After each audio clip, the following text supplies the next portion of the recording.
Real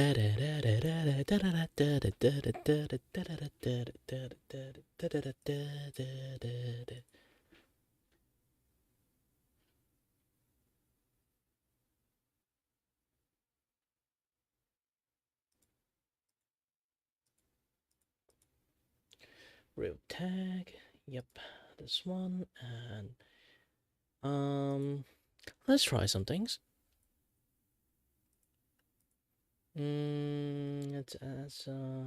Let's have some music running. Where's my music?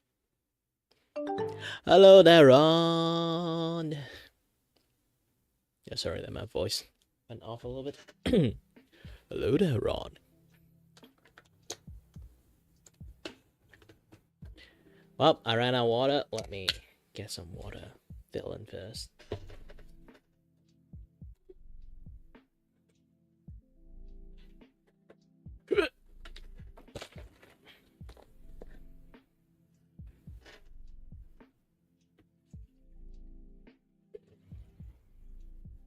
Hey, there's some left.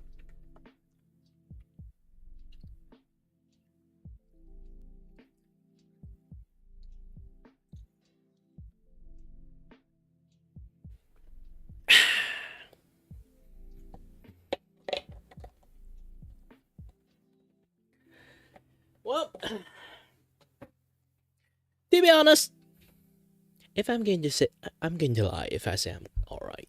Despite my face looks alright, I can't even walk slightly harder due to my conditions.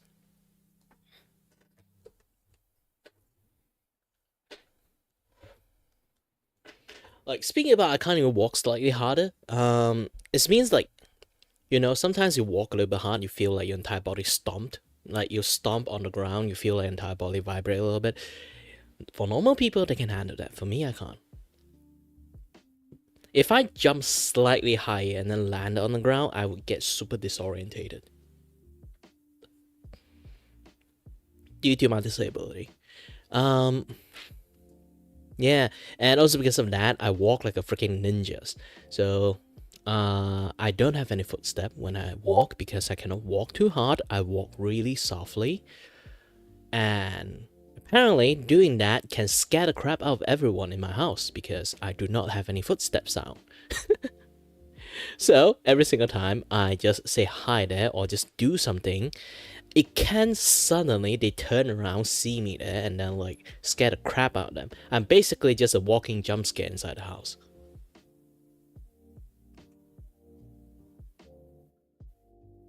Yeah, those kind of things happens.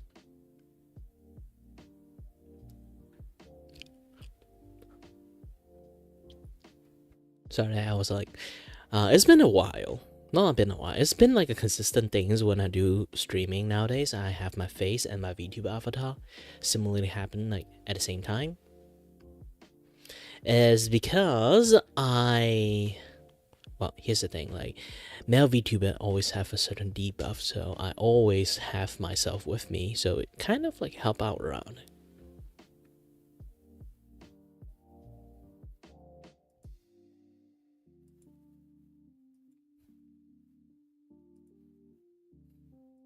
Oh, trust me, like one day, one of my family is going to die of a heart attack because of me.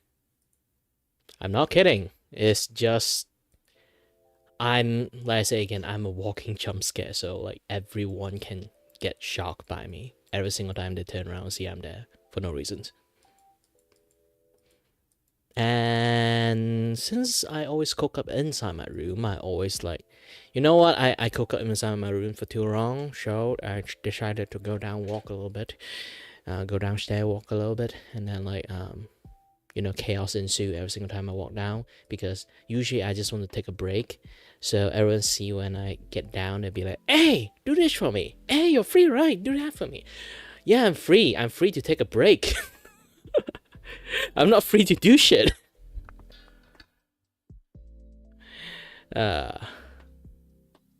Happens so many times. So yeah, if you guys didn't know, I'm doing a challenge, a art challenge. And this art challenge is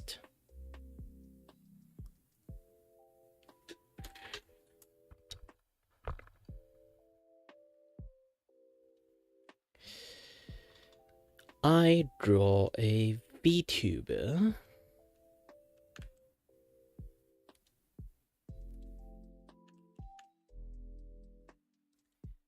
And then tell them to nominate another friend.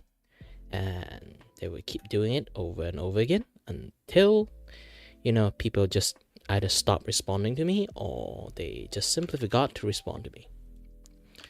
If that happened, I will reset and draw another VTuber again. Nobody can stop me. That's the point.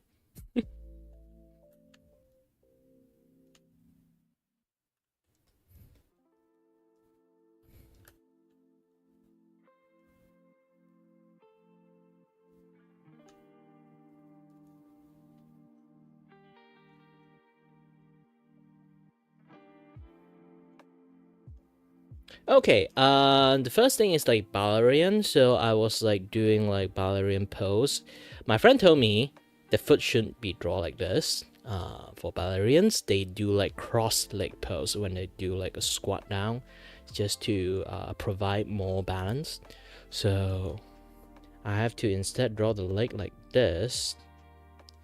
I have to switch how the leg works.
Oh, this one's gonna be harder.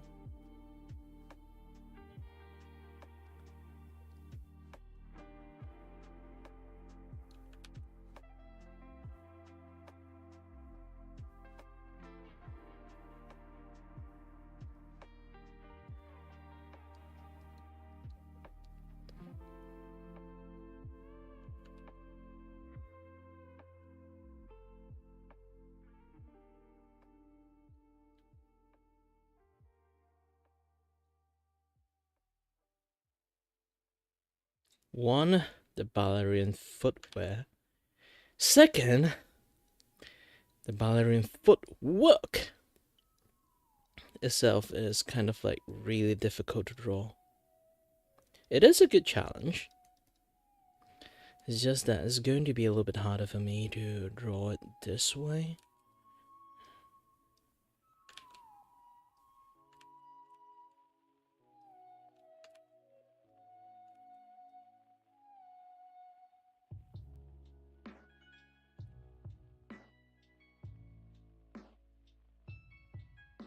Because again, the foot facing this direction, like this foot is already not the correct foot size, to be honest.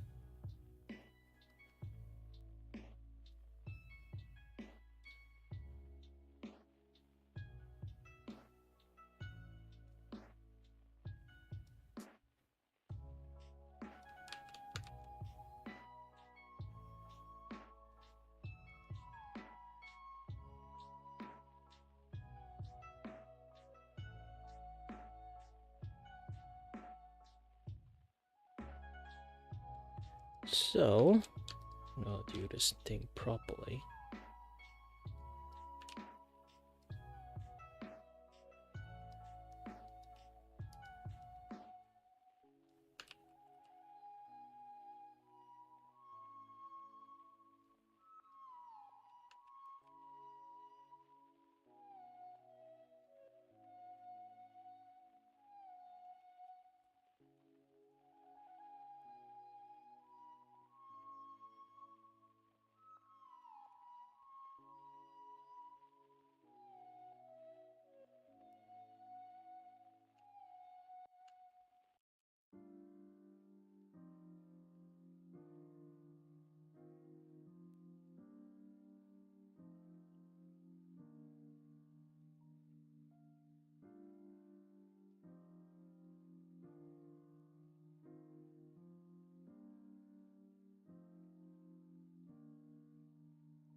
have to change how the hand pose to. I have a very great memory, so when my friend talked to me and then literally show me how Ballerian like do the posing dancing, so I do somewhat have a certain memory going on with me.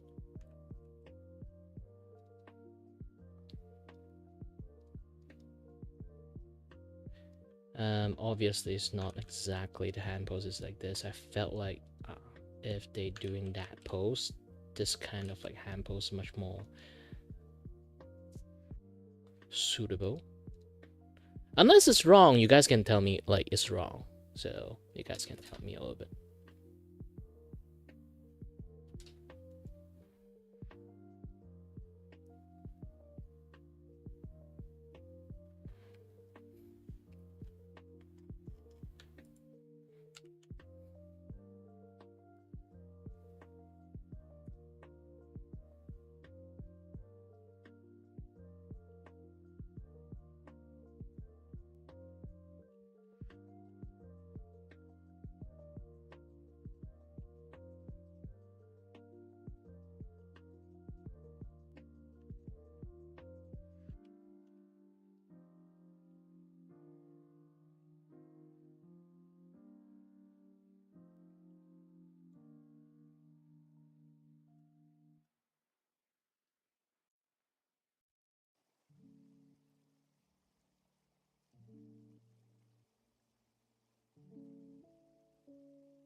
Now the things I have to fix is this shoe. This gosh dang shoe. This goddamn shoe is a little bit much more harder than I think.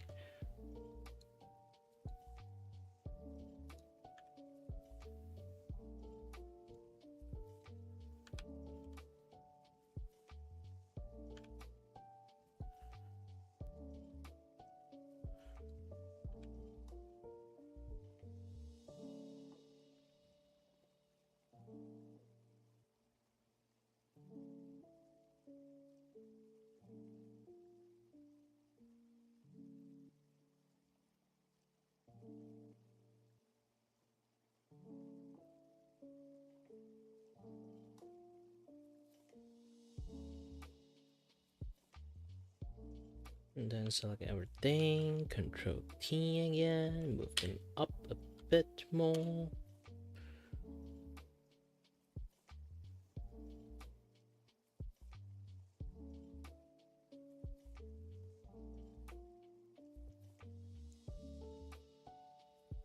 With this, I need to.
Oh, harder.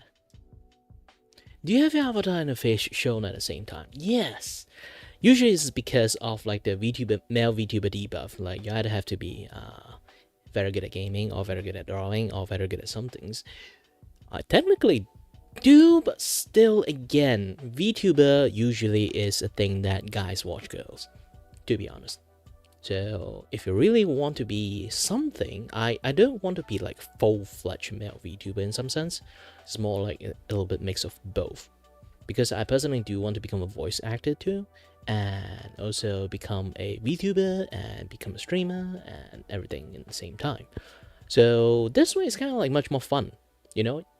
You haven't actually see like a VTuber that try to do this like 24/7. Maybe they would do it like, you know, special event, special day or something like that. They don't mind showing their face.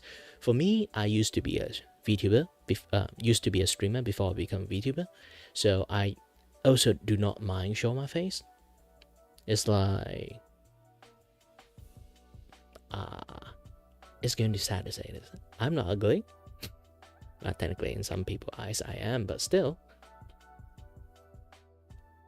Nah, it's not a setup mistake. It's been like, oh shit, my face is out. And here's another thing. When I talk, I am a very physical talking person. Live 2D VTubing is just basically it's like a nerve to me. So I do like, here's the thing. Unless I go get like a very versatile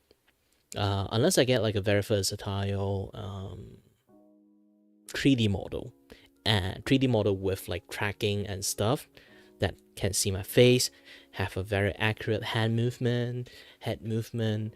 Else it's not going to work properly if I really want to be like a very physical, like talking person.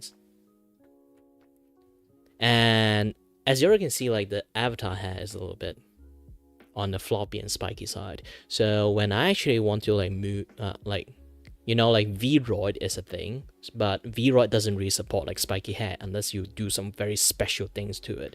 And even you somehow manage to do it, it's not going to function properly, like the hair physics and stuff. I am a 3D animator, so I know like how 3D like bone structures, this and that, yet it'll work. It just doesn't work if you just use like Vroid Studio, sadly. So spiky hair doesn't work on Vroid. Some people manage to make it work, but it, again, like the physics doesn't function properly. Oh, my English is good. Yes, my English is usable. Able to use it for communications. Aside from that, I don't really think my English is actually that good. I just sound like I'm good at English.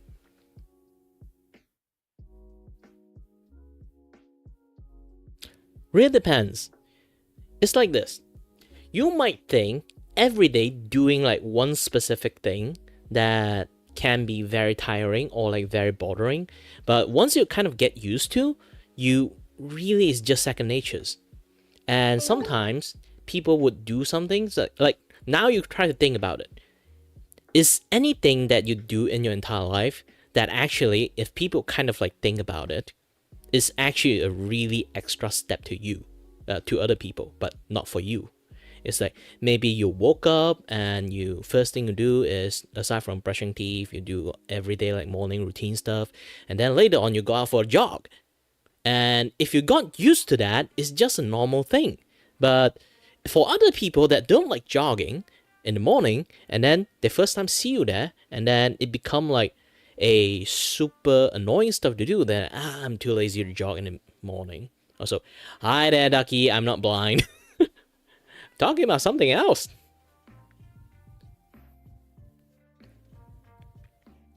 But yeah, it's generally it's something like that. When it comes to when things become a habit, it becomes like a second nature to you. So is nothing actually is going to be very, very how should I say? Nothing is actually like truly a hassle unless you always think is like not doable. Technically, almost anything that how people always do is doable. It's just not some things that always kind of like, yeah, once you're aware of it, some more things we actually do it personally in our life is always very, very annoying for some people. but not annoying for every people. And yes, Ducky, it's not face reveal. My face is always there. I never hide it. Even as a VTuber, around those time that I become one, if you go and look into my Twitch VOD, not VOD, it's more like the clip and stuff, you still can find my face there. And even in my YouTube one, if you scroll past like older enough video, you can actually see my face there.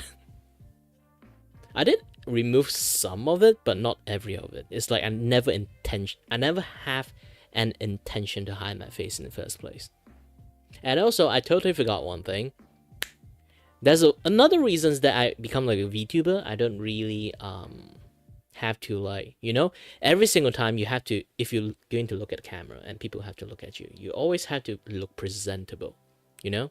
Even you look ugly, you would at least try a little bit, take a shower or something, so wear the nice clothes.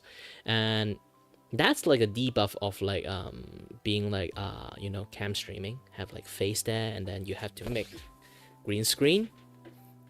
And then maybe sometimes you need that good lighting, this and that, yeah, that stuff. The lighting here is not good for me. If I really want to, I can have a key light. And then, sadly, the fill light is actually broken. Not broken, more like out of commissions. Because the cable is gone. But yeah, as you kind of can see, I have my key light on right now. You can see my face is much more visible. It's much warm colors because it's I'm shooting light bouncing at the wall and then shoot it back at me. So no matter how intense it is, it's going to have like a certain like softness with the light. And then I add on another ceiling light, add into it. It kind of like counter like the light come from here, and then the light from here become like still visible. So I do, even though there's a very strong light over this directions, I don't have a very heavy shadow over here. But back then, it used to be even better. Like this thing is basically a soft light lighting something. So it kind of like, the problem is I lost the power plug because my brother had to like use it for another lighting system. He used his event company and do photography and stuff. So he lost like one of the power stuff like fried, so he need like the cable and stuff. So I just gave it to him. So I don't, even though I have light right now, I don't have the power source for it.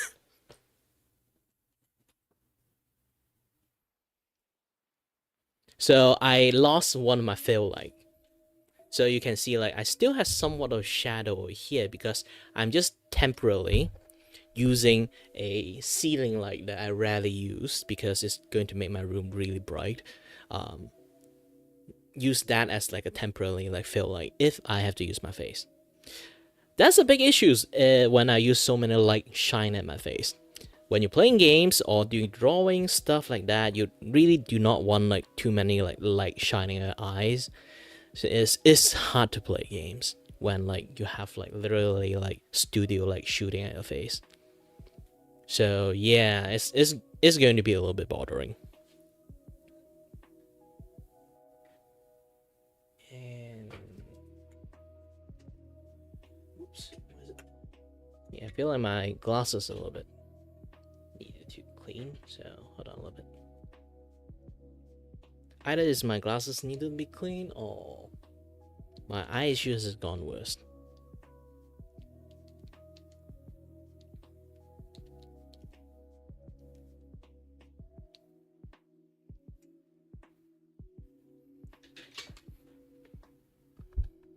Yeah, so like being a VTuber always does help a little bit. One thing is you do not need to have so many lighting stuff shine at your face to make things work.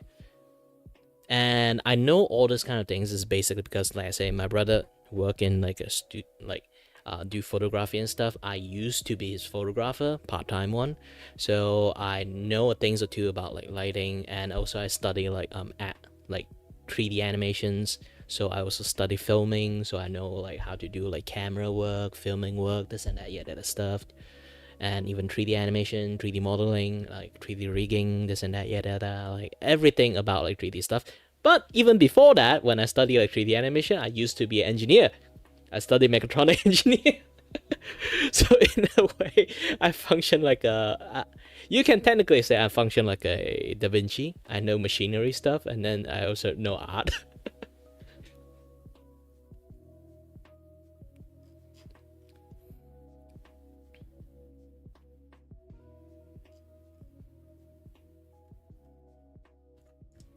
But yeah, like you already can see, like my hand, my facial gestures, and this and that other stuff is always like one of the key points for me as a personalities. So having like a very limited live 2D model is going to like limit half of my capability of being like streamer. So I think it's best to have like both things in the same time.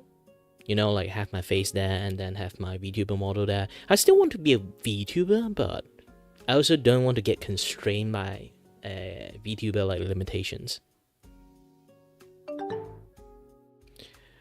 Hi there, Healy.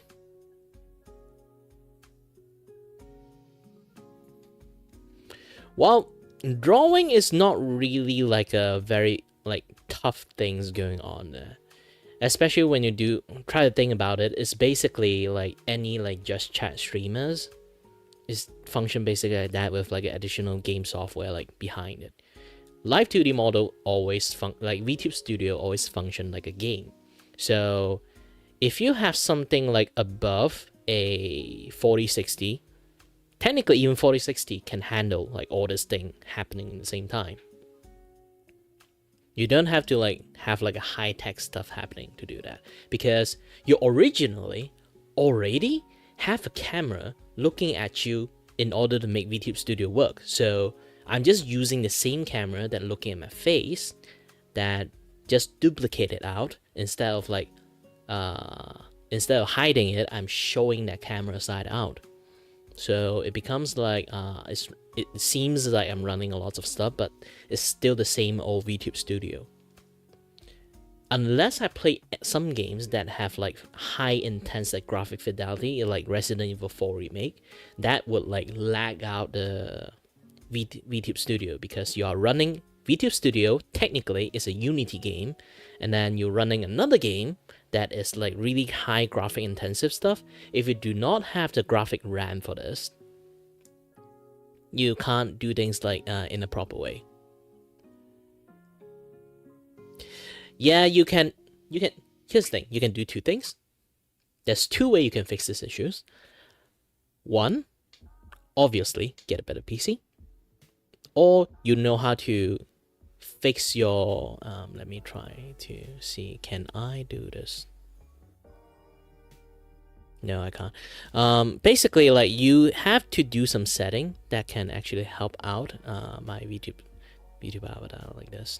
Let me pop this back up again. So yes, there's a certain way that you can kind of like help your like VTuber avatar stuff. You can see I'm already have like Google. I'm not using like the tracking software. I'm using the different tracking software. If your PC already have issue with that, do not use this thing. For me, I can afford it because I'm using 2080.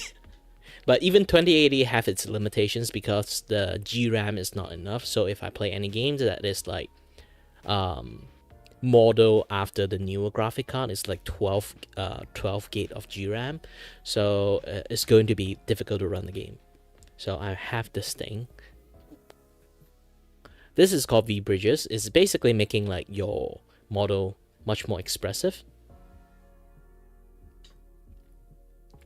1660 technically is 2050.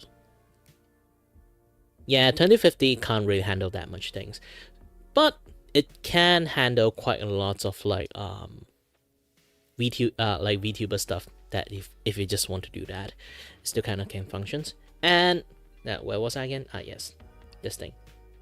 Sometimes you would find like two things: your avatar is not that expressive, or your avatar is too expressive.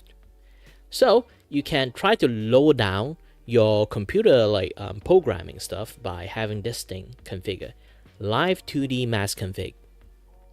Live 2D mask config is basically is like, you know, like when you kind of like do like facial scanning stuff, you see like that dot dot dot dot dot stuff like happening like that thing. You can increase the intensity of the mask and the size quality of that mask. Basically, it will try its best to, if you try to like don't want to use too much and you find with like a slightly lower fidelity lower fidelity stuff is happening for your like face, you're fine with it, you should just go for like smaller size pixel. 2K pixel is actually really fine. I'm just like my ass itchy and then go for like the 8K pixel. So I don't really need that much. I just overkilling because my computers can handle it.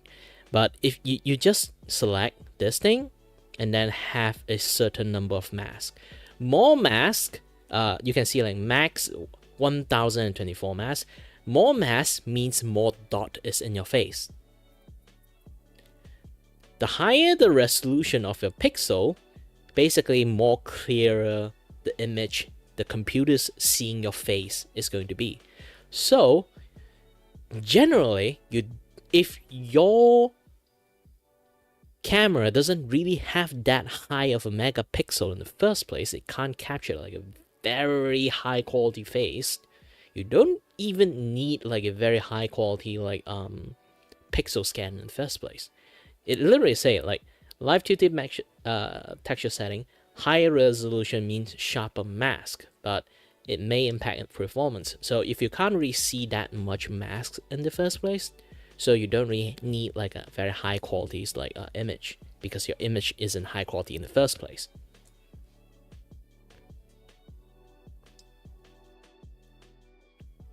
And then you can do something like this.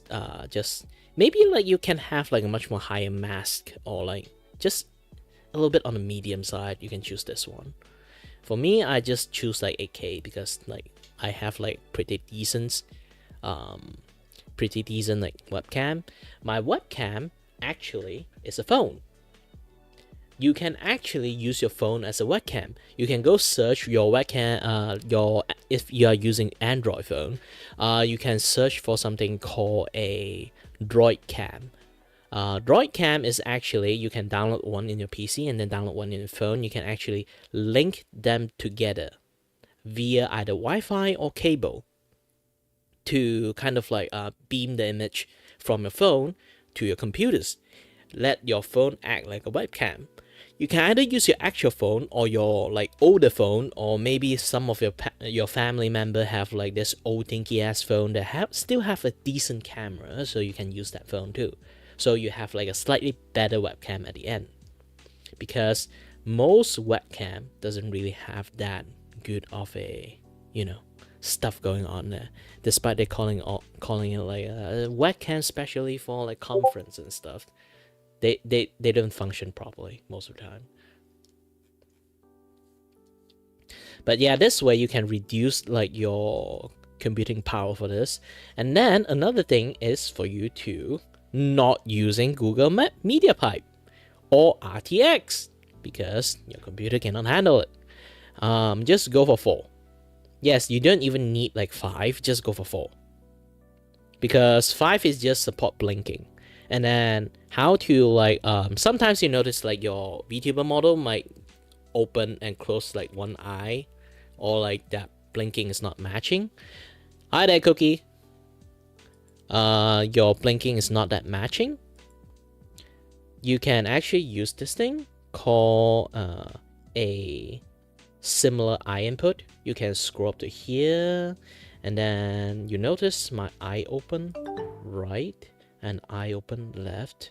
You can see my right is still input with eye open right. So if I close my right eye, you see it doesn't really do anything, because my other things is my camera is mirrored actually. So if I close this eye only, yeah, you can see the other eye response. It's because I fix both eye, like eye opening parameters, with the other eye opening parameters both together.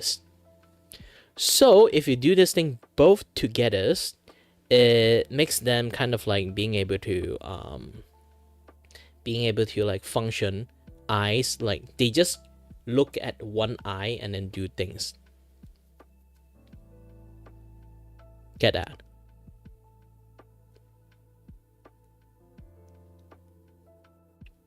How do I do a VTuber avatar so it track my face? Having a camera. Boy, having a camera.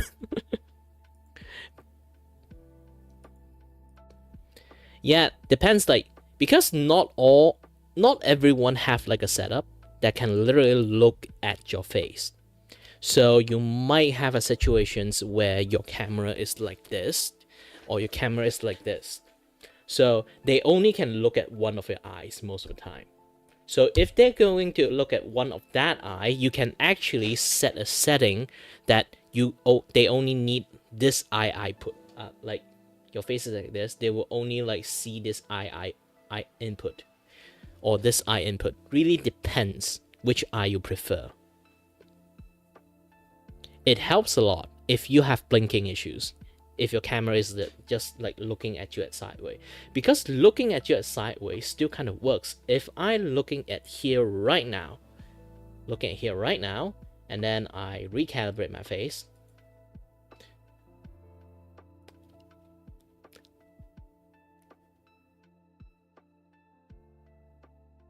still works. It's because I calibrate this eye, so it kind of like functioning properly. Let me recalibrate again.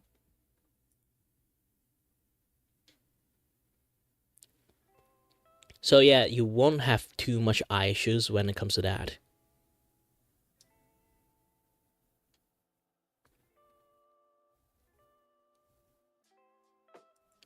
And yeah, just my general like advice on how to like have like a slightly better setting. You can also adjust your like blink sensitivity, this and that other stuff. You don't really have to like copy one-to-one what I have, because I'm using this one. I'm using this thing. So I kind of like have to adjust some of my stuff according to the V bridges, because V bridges, my model is not really built for V bridges. So I have to do some like funny like setting just to like make it work. Nah, it's not distracting. I love to teach people stuff. That's my stream most of the time. My stream is like, I'm glad to teach people things.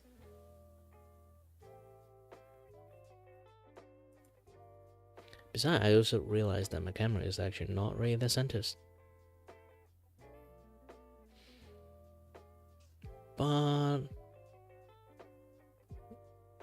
alright, good.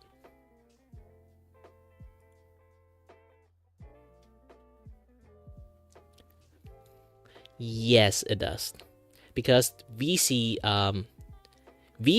actually basically has almost a identical pattern, like even in 3D or 2Ds, they have like identical scannings. Not like identical, it's like different software, but the method of scanning, even plugin, and most of the stuff that happening in VCMe is same. Unless you're not using VCMe, you're using the famous one, the what again? Like I forgot. There's another like facial 3D tracking software for 3D. You literally have a virtual space to do that. I forgot like what they call again, but that one might be a little bit much more advanced for you to use. I don't think your computer can use that thing in the first place. So I guess probably you are using VCMe. So the VCMe can technically do quite a lot of stuff. VC Face, not me. I'm not using that thing. I don't remember all the name. But there's another one that is called like what it starts with M. I forgot what that thing called. But aside from that, it's like, you know,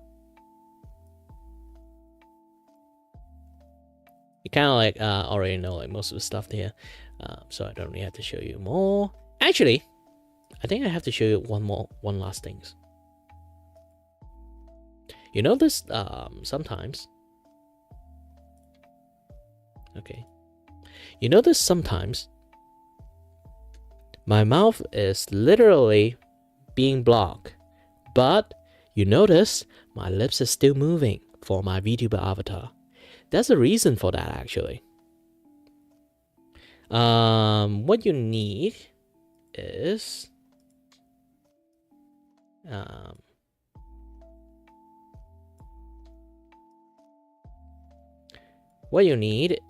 to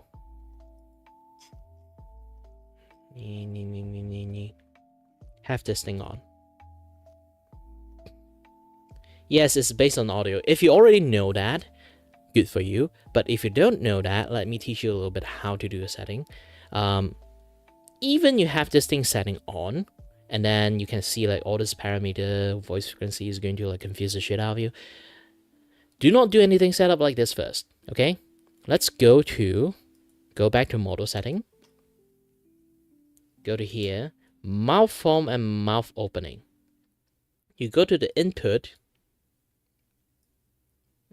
You go to the input, select them, and then usually you are over here, only mouth smile and mouth open. You have to scroll down. It's a hidden features apparently. Go to voice frequency plus mouth smile, and then another one is for mouth opening is like the voice volume plus mouth opening. So it's based on your mic when you do this.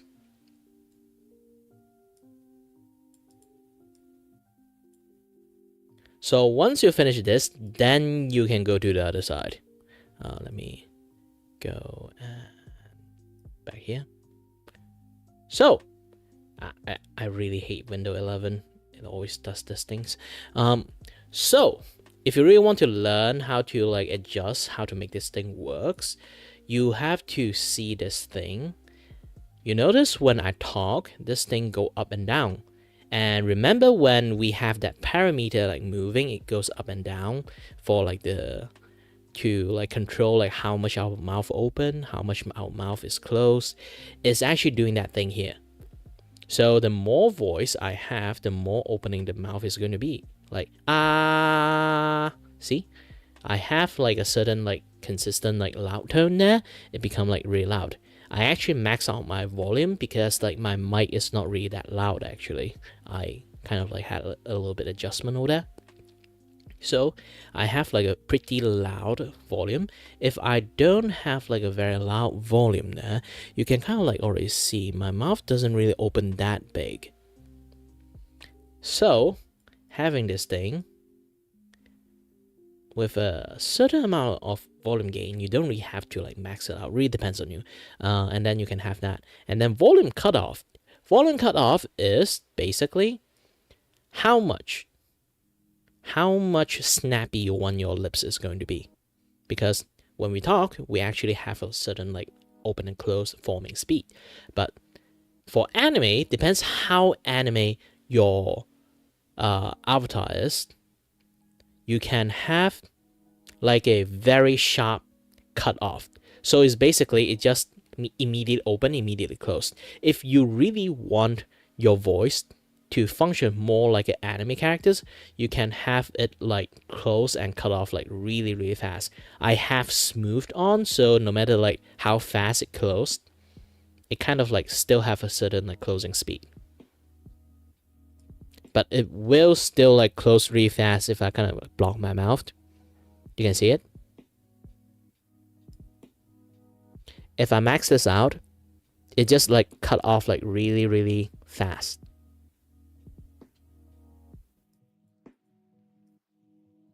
So you just have like a minimum cutoff. Would help a little bit. Unless you really want to like have like some very smooth like talking, then you can have it like depends on how your own personal adjustment, because different model like behave with different adjustment differently. I'm just telling you like what it does. And frequency gain is basically how much this thing is going to be, how sensitive it's going to be. So if I do ooh, you can see like the frequency is here. If I maxed it out, ooh, you see it go further. So it depends how dramatic you want your lips is going to be, like the happy, sad note, this and that, yeah, that stuff. You have to like figure out. And then how are you going to make your lips even like form like the, is it called phenonym? Is it called phenonym, or like basically just the tone, you know, like the AIOU thingy, going to be much more accurate? You just have to do this. If it's monotone stuff, it's like those kind of things, you just have to open your mouth. You notice your mouth doesn't really form anything, something like that. Then you don't really have to like have anything on to the plus or minus. Just keep it black. You click it, you will form it. So if you want to maintain this thing on the default, do not smile, do not feel sad for the face, because usually for the frequency is either like or like those kind of face. So if you really want to, like, depends, like for is negative, for is smile. So you just have to change it to for default, and then you notice you look like smiling when you do then you just focusing on the smile, then at, and then you put plus into it. So when you you notice you go to like a positive, and then ooh, and then you notice everything go to the negative. So just adjust the way you do, like when you do the voice, like how your lips is formed for your like VTuber avatars. Just do according to that, and then you will have like much more accurate like avatar lip syncing. Especially, this is very important, especially when mostly you do is to chat with people, like your content is like chat with people, or you know, singing and stuff. So if you want to do that, this is the most important things. You have to fix it first. Like this is your first on priority list when you want to become a VTuber for singing or like for chatting.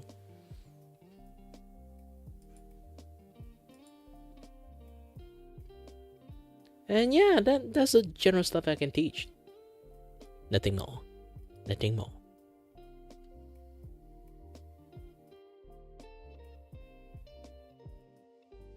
Oh yeah. That's another thing that you need to know. Do you know how to use Sprout? Are you using Sprout? If you are going to tell me you haven't used Sprout and then your computers went like freak out the moment that you try to play games, usually that is the reasons. If you kind of notice when I'm opening my menu and stuff, it doesn't pop out because I am using something called like a Sprout setting. It's a plugin for OBS that actually is like it's a capturing software not specially made for VTube Studio, but it's kind of like specially made for people who do VTubing. Not just VTubing, actually, there's a lot of like function you can use Sprout for. It's just like generally it's really useful for VTubing, is because when you use a capturing software, yeah, if you use it on OBS, it's good. If you don't know Sprout plugin, now it's a good time for you to go research Sprout for VTubing. It works with VC Face, and then it works with VTube Studio. So if you don't have that, try to get it into your like OBS, because it reduces so much computer performance. It helps so much. If you can't play a certain game, and then once you use Sprout, you can play that game, kind of, unless that game is like Resident Evil Remake. Why I keep repeating that? Because I can't play it. That is like, again, like all this like adjustment setting is helping you to make you have a better performance while you're having like VTube Studio running, and then you can play other games that way.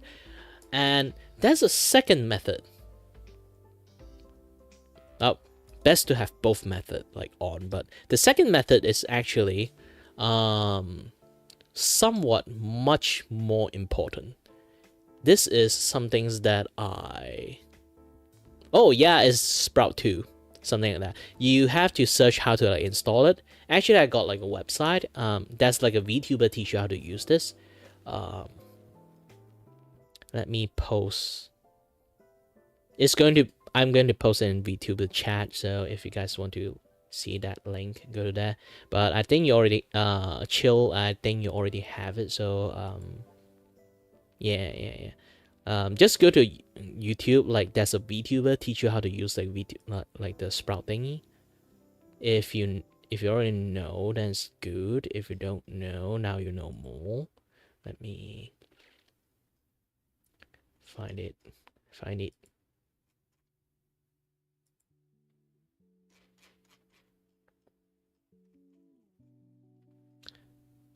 Yeah, it's like a video created by a VTuber called Cutie Dragon.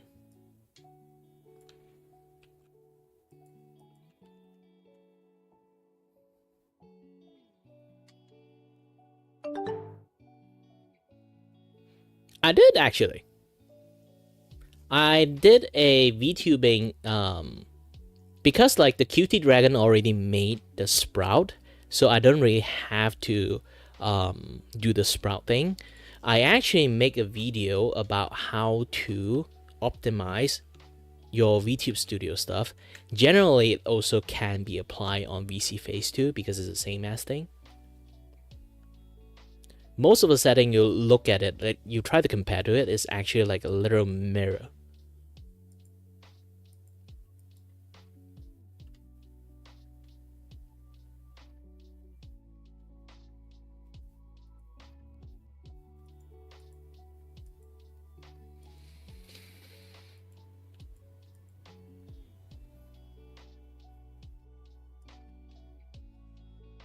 I do have like one tutorial about like the eye movement enhancement and then like the lip syncing thing.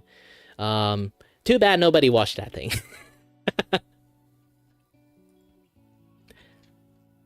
And also like that's like another video that I actually made it. Yeah, I'm sending it in YouTube because I'm double streaming, and YouTube is actually my main streaming channel. Funny thing, that is. But if you want, I can post it to you. Hold on a little bit. Take some additional move. I have to open the browser for this. This is my video. And then I'm going to... Yeah, I usually don't pay attention to Twitch that much because Twitch is basically my... the channel that I'm somewhat abandoned. Not fully abandoned. It's more like I don't really care too much on the... You know, like on my Twitch side that much because I know Twitch kind of like hate VTuber. Just a sign of rebellion. And I kind of like already don't really like doing content on Twitch a long time ago because drawing stream is not something Twitch audience want. So when I always do drawing stream, since I'm not an established streamer or artist, I don't really have any audience. The audience I get the most, weirdly enough, is on YouTube because YouTube is for like, you know, hobby, arts and craft and stuff. Those kind of stuff always there. So if you want to do arts and craft stuff, actually YouTube always is the best choice. So when I do drawing stream, I usually that is the majority of my content. So I end up always like do drawing stream on YouTube. And then later on, my friend told me that, yeah, since you're already affiliated on like Twitch, you should just, you know, at least multi-stream. So I multi-stream on YouTube and Twitch. It's like taking advantage of both sides. But I still sometimes ignore Twitch a lot. I literally have, here's the thing, I literally used to have a overlay just to point the middle finger at Twitch. Not an actual middle finger, it's more like metaphorically. Let me open up the artwork.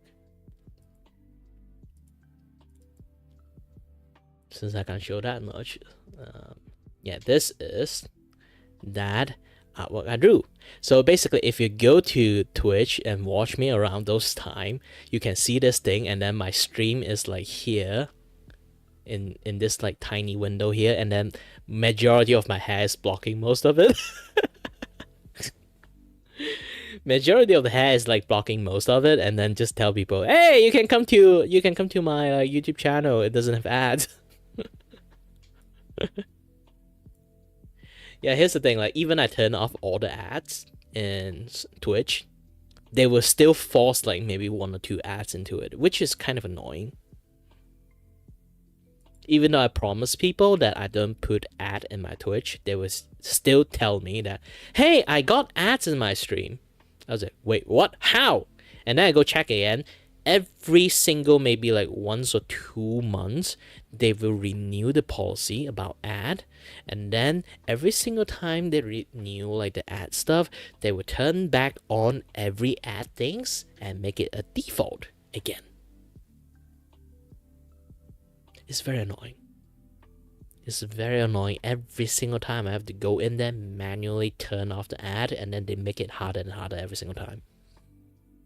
I'm not kidding. They make it very confusing. Like, some of the button is like you click, it's off, right? They put the off button on reversed.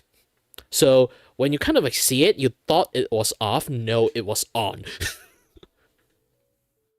You know, they usually put the slider left and right, left for on, right for off, right? But sometimes on the ad stuff, you will notice some of the off is actually on.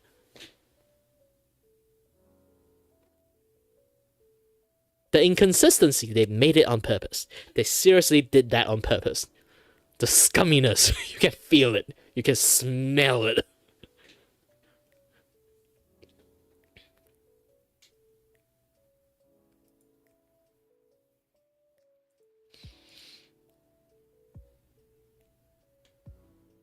Yeah, which is like, that's the thing I don't like about like Twitch. Because I also know one thing is like the affiliation trap they made. Because back in the days, like Twitch used to be having a higher requirement for affiliations and stuff. And here's the thing, nowadays, so many people are so easily managed to get affiliations. It kind of like makes me laugh. Because back in the days, it's so difficult to get affiliations. And when you actually get it, you actually have an audience.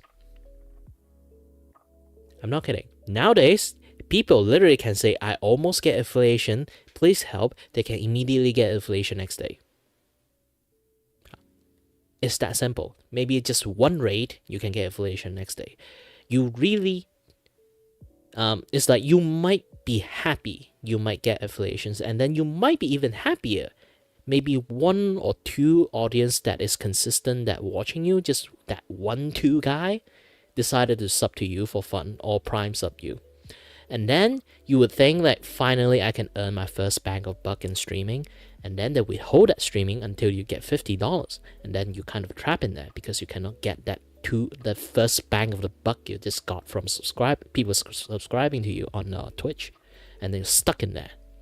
And then once you're stuck in there, you have to try your best to get $50, either through ads or either through like begging subs or something like that, or just keep grinding in there non-stop until you get that $50 and then get it out and then retry that ever again. It's a trap. Like I say again, because how easily you can get like all this stuff, it become like some things that, like I say, like back in the days, if you get affiliated, you have an audience. But nowadays, how easily you can get like affiliations, you don't have an audience, you will still get affiliated. It means you have to grind with 0 view most of the time. And then the chance of you unable to get like a good decent streaming or like a good decent like revenue income stuff and that, you aren't going to get that $50 out anytime soon. Unless you literally are doing like some things like how I managed to get out my first bang of buck. I already been streaming YouTube for a very long time because I know this kind of scummy practice like Twitch is trying to pull. So I went to YouTube last year, and then I came back to Twitch, just streaming on Twitch for maybe 4, 5, 6 months to try to grind back that like first ever sub money I got from affiliations, because I used to stream in Twitch maybe like 5 years ago before COVID, and I got affiliated around that time. I actually got lots of audience back then. It's just not a lot of people sub to me. I got lots of audience, but COVID happened. I'm a Malaysian Chinese. I'm Asian looking face. No matter how you look at it, back in the days, there's a lot of Asian hate, and I got targeted by this particular hate group, hate train. So I have no choice but to went on hiatus. This is one of the reasons I become VTuber too. That's a sad part of being a VTuber. My choice of being a VTuber. I already want to become a VTuber. It's just that particular things happens, kind of like accelerate that. But yeah, so I went on hiatus and then like become a VTuber when I came back out again. Those kind of things, you know. And funny thing enough, I used to stream in Facebook like 7-8 years ago, before like the Insomniac like Spider-Man like game come out in PS4. Yes, that game is actually pretty old. Around that time, 7-8 years ago,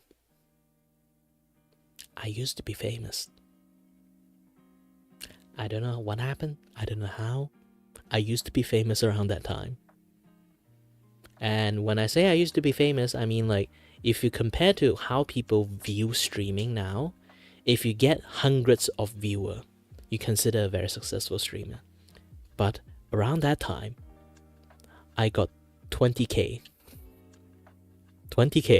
viewer, almost a very consistent 14k, like 12 to 14k of live viewer, not a view, not come here, drop by a view and then go. Consistent staying and watching me around those time when every single time I stream, and I just actually legitly doing it out of curiosity and because I kind of like find streaming fun.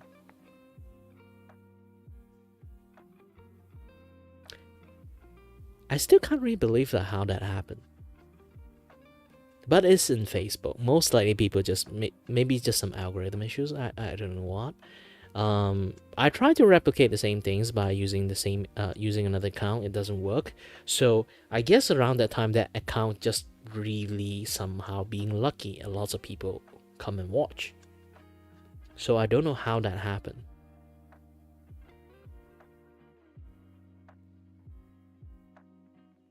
What spout?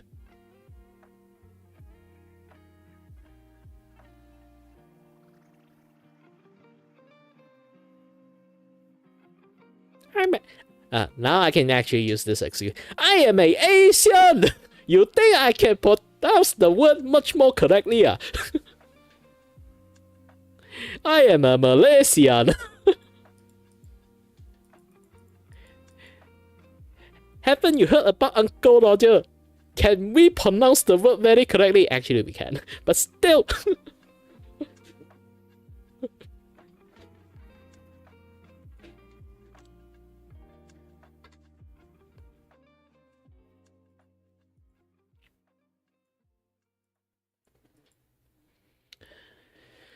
But yeah, like I have a very interesting histories because like, you know how people usually they have like a very very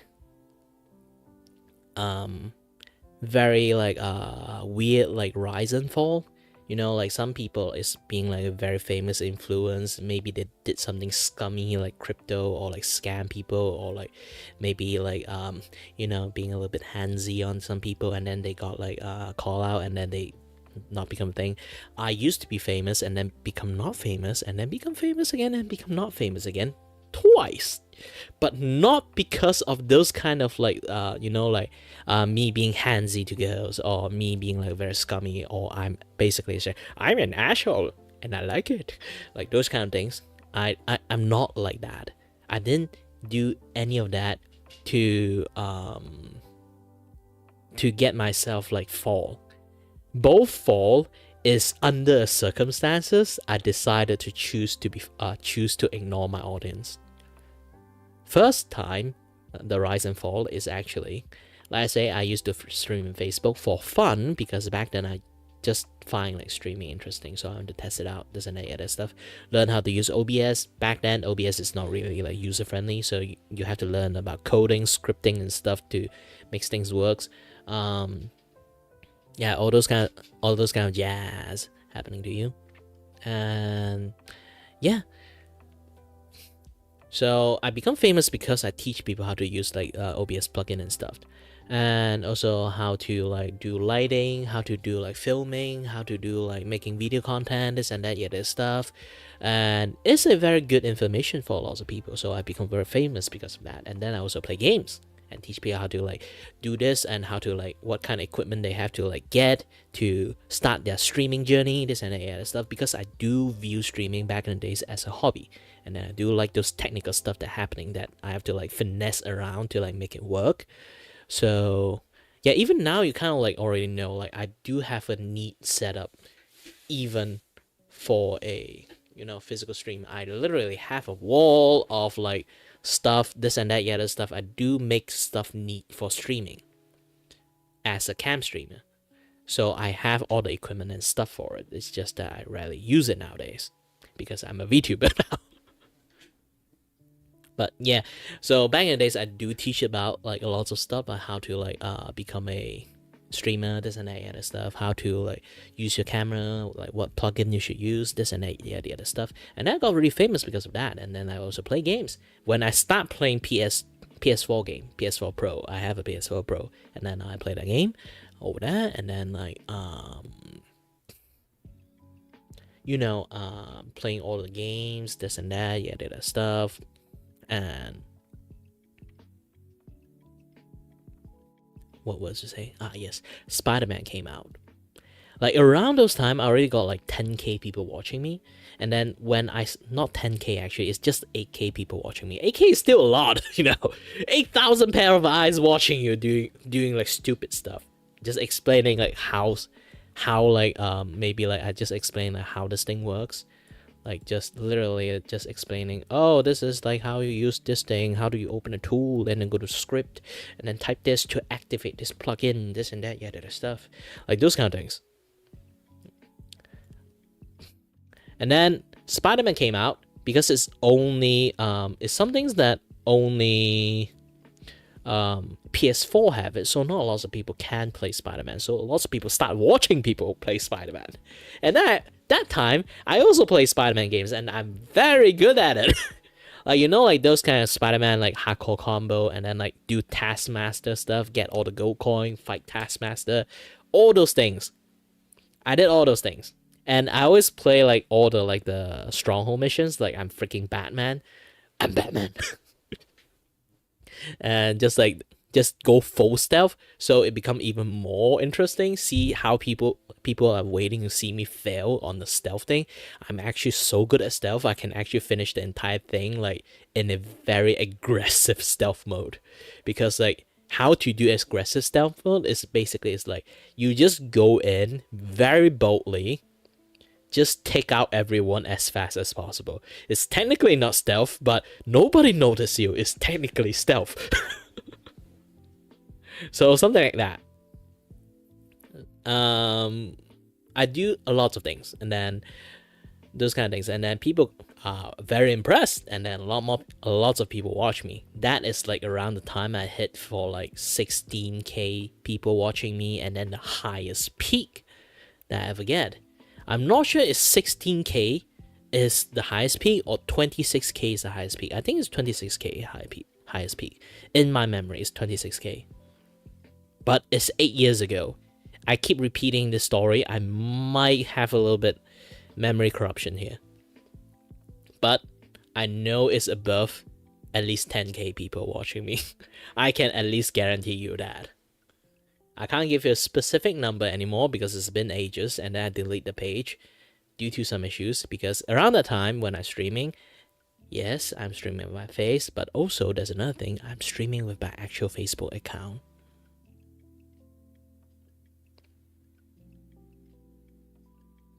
Yeah.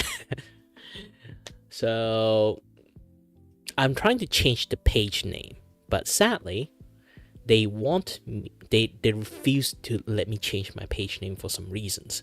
And they have like people manually reviewing like the page name change like requests back in the days. I have no idea why. And they not let me change my page name because my page name is my actual name, and then I'm using my actual like Facebook account, so all my address, all the family member, like the friends you have, I'm doxing everyone. So I want to change. I want to change my page name. But they refused first time because I didn't know there's a man actually reviewing my request. So I sent, like, around that time, I think I got like around 3,000 to 4,000 people already watching me. So I got a little bit panicked because I'm those kind of people who watch the second and third generation of YouTuber, like Smosh, Nigahiga, and like a lots of like other like YouTuber back in the days. So I got a little bit afraid because like Tobux, like Tobuscus, this and that, yeah, that stuff. Like lots of like people that get docs and this and that, yeah, that stuff. So I also got a little bit afraid. So I decided to want to change name, but they refused to change their name for the first time. So I sent in another request. But for that second request, for some reason, I wait for like maybe like a month or like more than a month to actually wait for them to actually respond to me. But that particular second response, I said, hey, I'm showing my face. I'm using my actual account. I have this many viewer. I'm doxing myself. Can I change my name? At least, just let me change my name. But and then I wait for a long time, and then the Spider-Man game came out, and then somehow my view went skyrocket because of that. And then I'll be like, oh shit, I suddenly have panic attack at that point. Because I'm not used to that many viewer, but now I kind of like, even like now, if right now I have like 2K people like rated me in my YouTube or in my Twitch, I would not face because I already experienced high amount of people watching me back in the days. Just be yourself. Done. Just do what you are doing. Just do what you usually do. Done. You don't have to panic. But again, when it comes to those kind of things, so I'm already like not faced with like high number anymore because I already been high number before. But around those time, I actually a little bit scared, and then like a little bit panicking. So making a new account, not an option or not. Here's the thing. People watch you because of that particular account. Your algorithm is in that account. If you move to another account, it's almost as similar as deleting that account and then start a new again. It's not some things that, here's the thing. You are successful in one channel in YouTube doesn't mean you make a new channel, that channel, and do the same as thing, you can get successful in that channel too. Why? Because I tried that. Here's the thing. In that channel, even I'm not doing anything, I will still get a consistent like 3K people watch me doing nothing. If I do the same as thing, even the same formulas, everything, exactly mirror, doing it in another page, I still get 0 audience. 0. Nada. So, algorithm favor that particular account. You shouldn't let go of that account. Trust me, even if you want to move. Remember, communication is the key. Remember, tell people you're moving. Do not behave like me because that time, the second time I sent a request, they send it back to me and tell me that no, we can't change your name. This is your last available request button. We are going to lock the ability to ever send the ability to change your name again, and then gray out the freaking name changing button. And then I'll be like, fuck. And then I'll be like, you know what? I'm not sure the emotion around happening at that time. I think I'm sad and angry and disappointed and lots of things, like everything mixed together. And I went ahead, instead of, because I do know when it comes to like weird people, like the stalker level people, even you unpublish your page, they will find a way to actually to open it up and see your stuff. So instead of unpublish the page, I flat out delete the page. I delete it so well, every single time I talk about this, I really want to dig back my old informations out. At least I'm not really like talking out of my ass, like I'm not lying to you guys. I actually used to have a name. But yeah, it's like, I can't. I deleted it so well. Even I tried to use like the. Here's the thing. Even you want to use the Wayback Machine, you still need the particular link to actually use the Wayback Machine to function. So even Wayback Machine can't really like get things back unless I got I got a page link there. I didn't save the page link, so I can't even use the Wayback Machine for it. But yeah, I just flat out delete the page. Funny ass thing is, when you try to delete the page, Facebook will ask you 3 times, are you sure you really want to delete your page? And then you say, you sure? And then he will be like, this action will delete this. Are you sure you really want to delete your page? And then, yes, they will say like, final warning, you can do this instead of that. Do you want to delete your page? Yes. And then snap, everything gone. So, and I did that after I received the message, I can't change my name. It's a very impulsive move, of course. And then, after I did that, I went ahead and started streaming Twitch.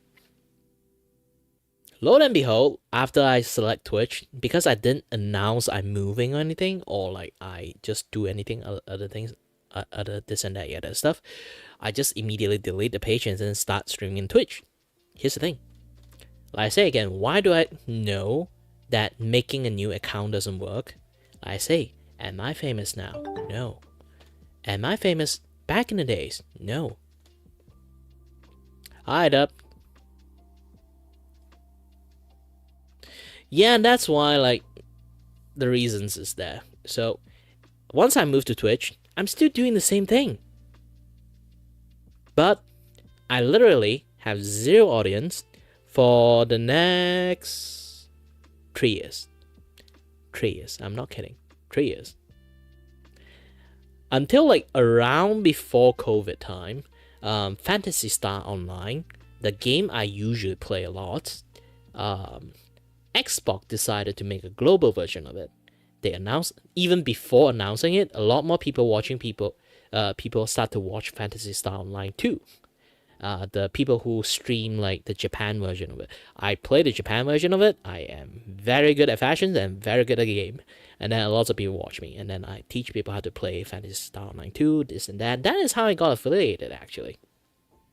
And also around before, like, aside from like playing Phantasy Star Online, I also teach people how to do like 3D animation, 3D stuff, how to use Blender or Maya. And actually I inspire quite lots of people start studying 3D animation and stuff. Because for graphic designer, for like maybe even 2D animations, everyone can do it, kind of.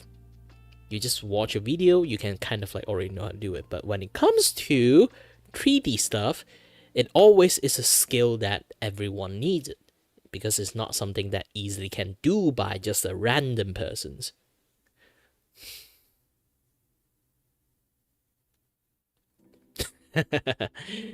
Yeah, maybe in the futures I might have to like try to teach you guys how to do animations. But I actually did teach people animation in one of my stream. But yeah, it's not a lot of people watching.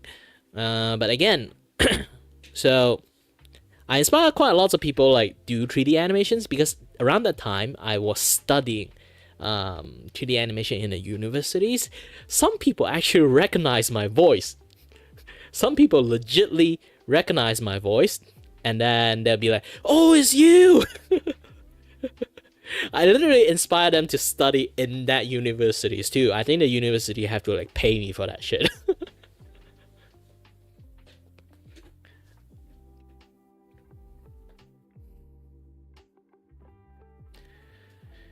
So yeah, like around that time, like I finally got like a little bit of name again. That is my second time I'm starting to have more and more audience. I have like around 70 to 90 people watching me. So yeah, it's a good time. It's a good time. But the problem is, COVID happened. That is my second fall when COVID happened. Weirdly enough, lots of people actually, when they start streaming and stuff, they actually got famous because of COVID. For me, I got the opposite side because I'm an Asian, and you know, around back in the days, like COVID is a blame from a specific country. And I technically in some sense, ancestry are affiliated to that country. So I get lots of hate from just being alive, in life, in Twitch. And there's a particular group that really hate Asians. Just drop by in, maybe a few K of people just drop by in with a hate train. Because back in the days, this thing you guys might not know, back in the days, Twitch have this cultures of called like train viewership. So basically it's like a streamer. They will either maybe like 50% bot, like have like a 50% bot account in there, and 50% bot account, and what again? It's like a lot of audience in that channel, and then they will move to stream just to support and boost other like streamer that way. But it's because of COVID, this culture has become a negative culture. From positive rate become a hate rate. So it's basically they would just, if they don't like you, they will rate you with like a very big group of people, and just write the most heinous shit like in the chat. Even normal people, they're just a normal audience in your chat, seeing those things, they would leave the like so bad to the point that they would leave your like channel that way. And they will consistently targeting you every single time you stream, no matter where and what time you're streaming. You change your schedule, they will still target you. You know, actually, even in YouTube back then, you notice like this one thing. I'll try to drag this thing out. Hold on a little bit. So in Twitch, you notice like this thing is called like the turn on shield mode. Back in the days, it's not a thing. This thing is not a thing. Because the hate rate was so bad toward all Asian, they created this particular shield mode just to protect people from hate rate.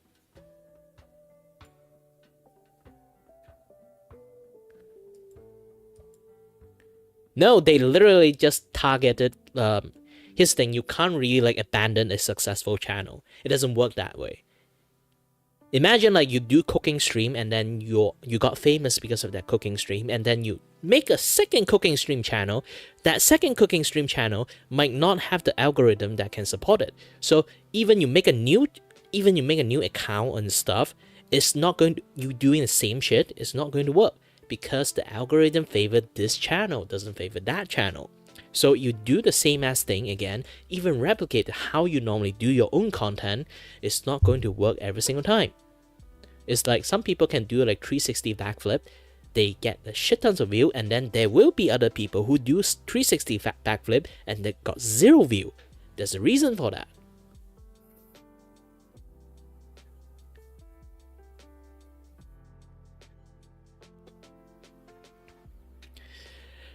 The problem is not getting raid or not. The problem is they specifically target Asian to do this. So I went on a hiatus because of that, because COVID around that time, the lockdown and stuff is already have a lot of stress. You don't really want to add on another stress by trying your best to moderate your freaking chat from like a freaking shit tons of like hate rate people and hate rate bot in there. The reason why around that time, the COVID time, lots of people hate Asians, the main reason is because people in China, while COVID running rampantly, everyone caught COVID, they still say, I don't give a shit, I will go travel around. And then they travel around all the places and then transmit COVID everywhere. That is like what people say around that time. I'm still not sure how it actually spread that bad. But it's because of that, a lot of people hate Chinese people.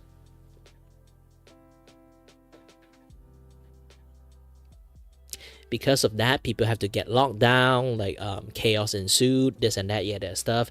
And then especially, like, I forgot, like, is it in French or in Italy? Or in some country have, like, so bad, everyone just keep dying left and right. So, the anger is not like exists out nowhere. There's legit people die. Your friends and family are dying because of it.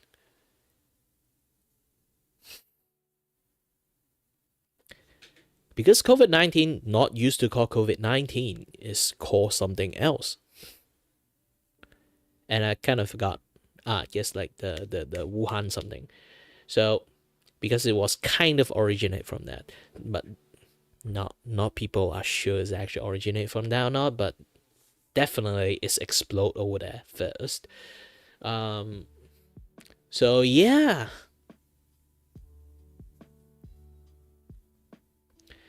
Because of the pandemic, like it does make stuff a little bit harder, especially like for a lot of people who start streaming, they got a lot more people watching them because a lot more people are online now. But the problem is, because I am an Asian, I look really Chinese because I am a Malaysian Chinese. But people can't really distinguish that. So I would just get like a full-on hate train for like a straight up 2 weeks, and then I just gave up. I don't want to stream anymore. At the time, it's a little bit too much. My school has become like a mess because of the COVID lockdown, and the isolation is like making things worse. So I have so much stress, and the study stuff is not going well, and I just can't handle extra stuff anymore. So I decided to like, when I hiatus, I always dreamed to become a VTuber, so I made a VTuber model around the time. It's basically I go PNG first, and then I slowly make my VTuber model while like live. The moment I become a VTuber or a PNG tuber around that time, the hate rate stopped. But of course, I also stopped streaming for like a few months too, and came back like as a PNG tuber, and then start making my own model, my first ever model. Let me try to show you guys.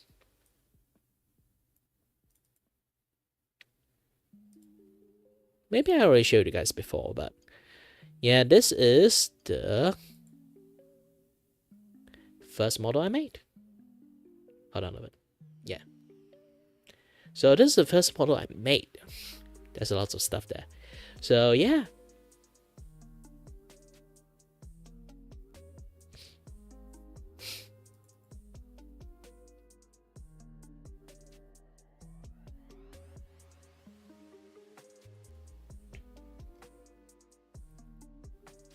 And then that is my like first like VTuber journey. But right now I'm using this one. Because this one has full body, the other one just half body.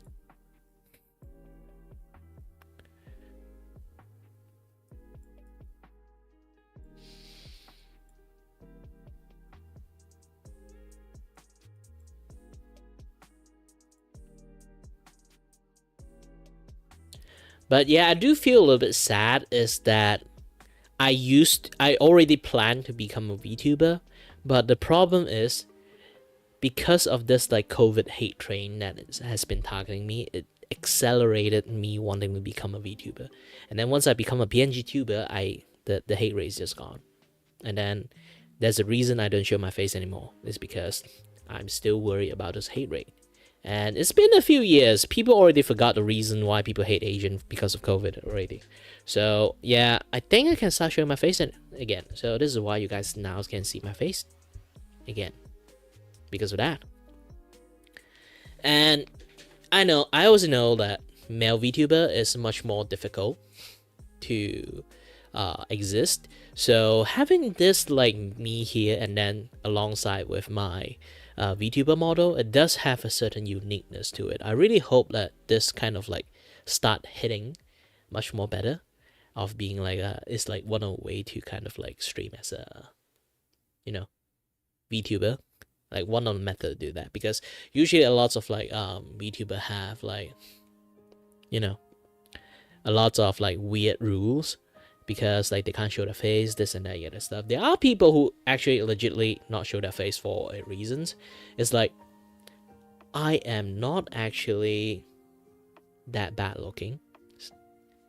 Confidently say it.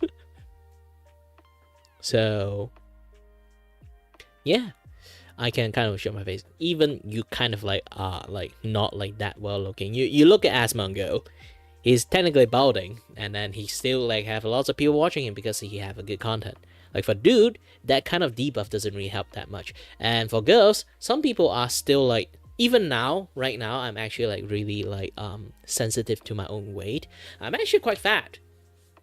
If I scale it in like my, even though I don't look that fat, but if you compare to what I am before COVID, I actually used to be much more cut.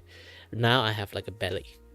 And if I scale my BMI stuff, it's going to, is it BIM or BMI?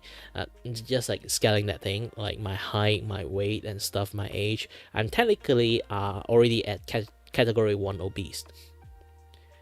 Like category 3 beyond obese is those kind you can see like so fat it become like those kind of things. But technically right now I'm kind of like in between overweight and fat and obese in the same time.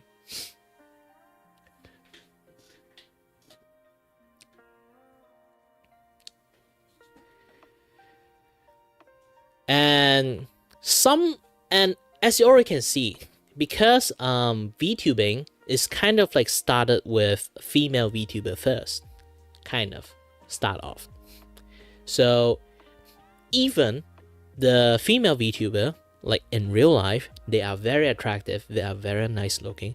Here's the thing, beautiful girls streaming right on the stream, you're going to attract lots of weird people.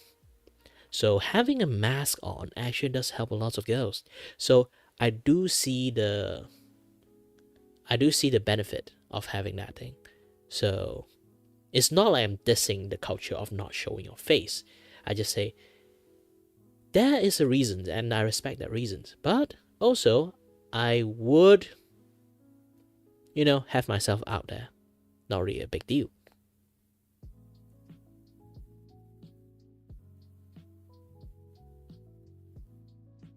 Trust me, even you are over 13, you should. And here's the thing, do not tell people about your age, especially when you're streaming. It's going to attract lots of weird people. And that's the main thing, like, especially when it comes to like, here's the thing. Kids doing online content, I'm kind of fine with it. Like doing video content, you can just like post stuff. But I still feel weird about kids actually doing streaming because you actively are interacting with people. When you interact with people and then you have like that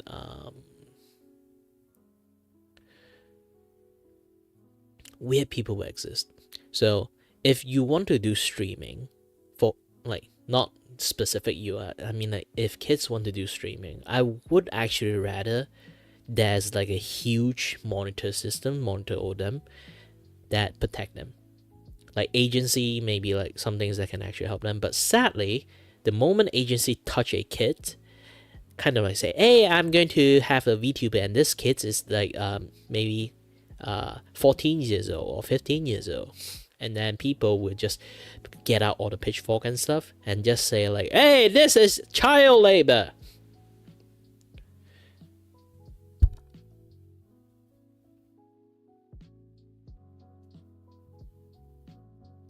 I have no objections, but also same times, I would not want these kids that want to become a content creator without any supervisions.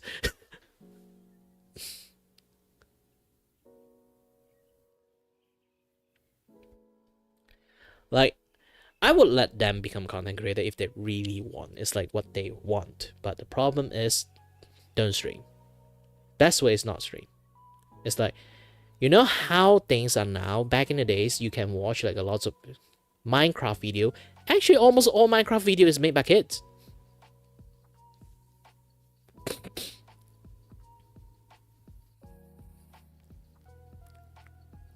Yes, because like weird people does exist. And here's the thing, if I have kids, I know a lot of kids are chronically online sometimes, that they will go and meet some weird people and then all like they are being taken advantage of. Here's the thing, I have a niece and then she is watching YouTube short with a lot of weird ass shit, and those YouTube short are target kids and I can see it clearly. But For me, the content I see there is not really for kids. They just have cartoon in there, but it's not really for kids. I literally see like one of the video is literally a anime girl that technically I recognize is adult stuff. And they put cloud in there and show a mouse clicking, removing the cloud. And then last minute when the cloud is almost removed, like the important bits and the shot ends, is Gunabait for kids. I'm not kidding. It's Gunabait for kids. My niece is a girl, so I kind of like still a bit fine with that, but still, it's not fine. It's just that tolerable. I can't control my niece. At least the thing they view is like, I cannot control, but at least it's not the worst thing in the world.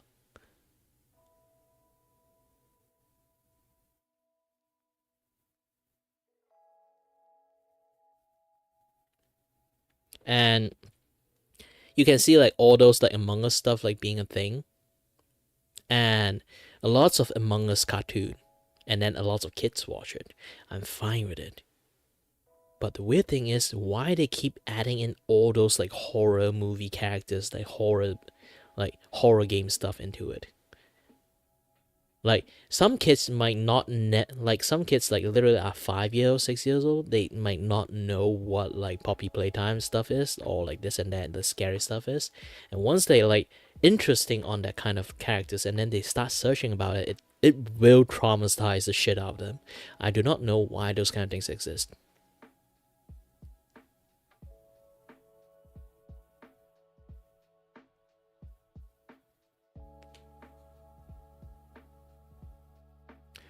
And I actually actively nowadays did go around search those kind of content and then report the shit out of them, because they are really taking advantage of kids, just like going to brain rot the shit out of them. And my niece like is starting to like also start cursing and stuff. YouTube Short is not for kids. Do not let your kids watch it, okay?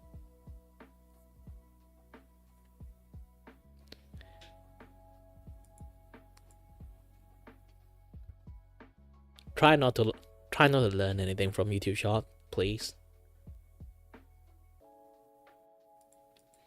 And sometimes I did see like this one news that is talking about I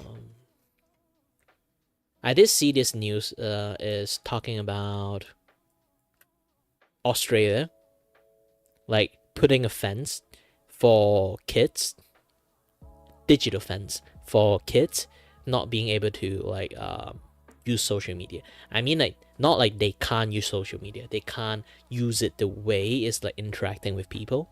So I did think like this is kind of like help people a lot.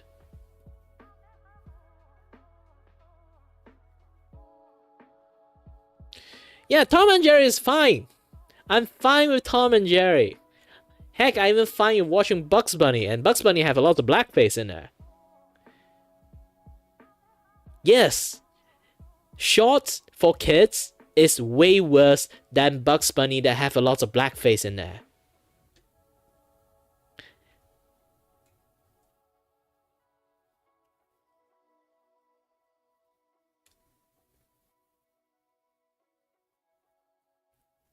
They find a way.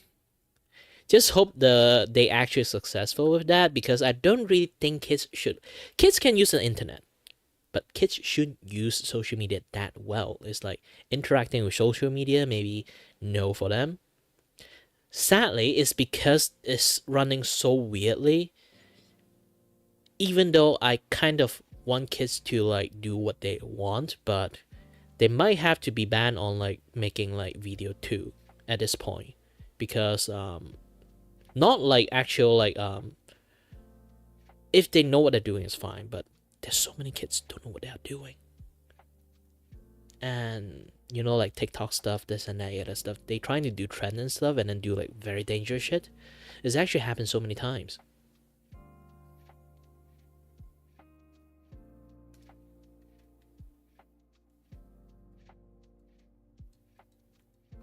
I worry about kids, especially now I got a small niece that I can see like what shot is affecting her. It does make me a little bit much more worried. And my sister can't even control my niece that well because she have another kid. She had to take care of that kid. So what my older niece does is really hard to control now because she still have to take care of the smaller baby.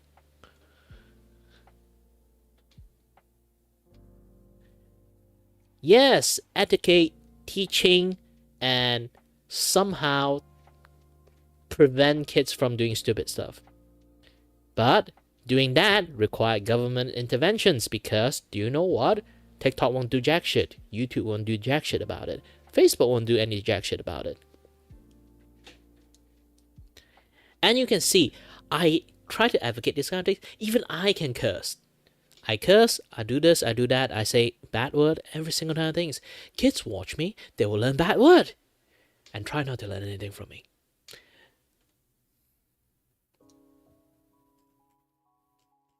Because I am talking in a way, trusting you all are very responsible with the things that I'm talking about. You guys have the brains to understand this kind of things. Because the way I talk is a very genuine kind of talk. I always want to have a point that believe that people listen to all these kind of things. They have a certain amount of intelligence that can understand this kind of stuff. Knowing what word is bad, knowing what kind of things is bad, knowing what is right, knowing what is wrong. I have to genuinely have that belief on people.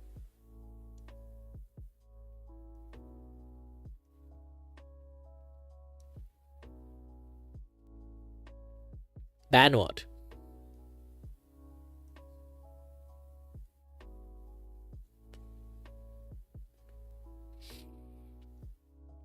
You mean like kids banned from TikTok?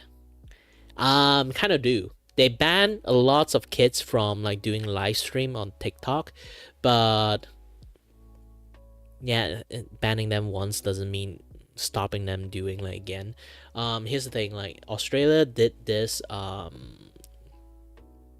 kids ban on social media stuff. It doesn't really it's a 100% proof, so it's still kind of like a little bit difficult for them to like enact this thing because kids find I've been kids before. I also do a lot of stuff like that say kids should not do it. I'm still at the end manage to find a way to do it. Like kids know how to access stuff they shouldn't. This is why I personally, like I say, instead of like teaching them, like stopping them doing anything, it's the best way just to teach them how to like take care of themselves in the internet. This is why I always try my best. Even like people say they're kids, they want to become a content creator. Instead of saying no to them, I would tell them be careful.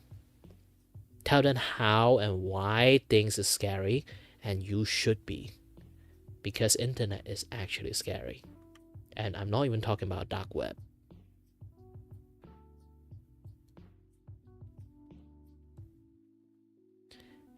And having that knowledge, it will help them. Because I know I can't stop them, at least I will teach them. And education system already failed us a long time ago. So they weren't willing to teach you how to use the internet. I will. I've been teaching my niece like, okay, you want to see this, not this. Or if you learn something from that, don't do it. Don't use it because it's not a good thing. At least I try my best. Does it success or not? Not really sure. Because it's not, my niece is not my kid. I can't 24/7 like guarding her, you know? Guarding her from internet. So at least I would just have to believe myself she's smart enough to understand this kind of stuff, even though she's a kid.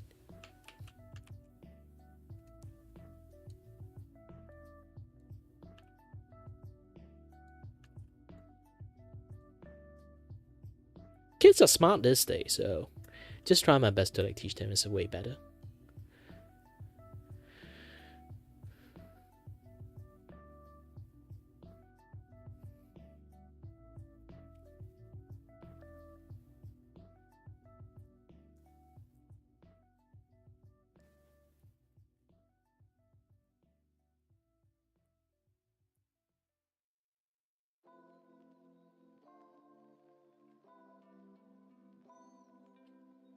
just know that weird people is weird. So yeah.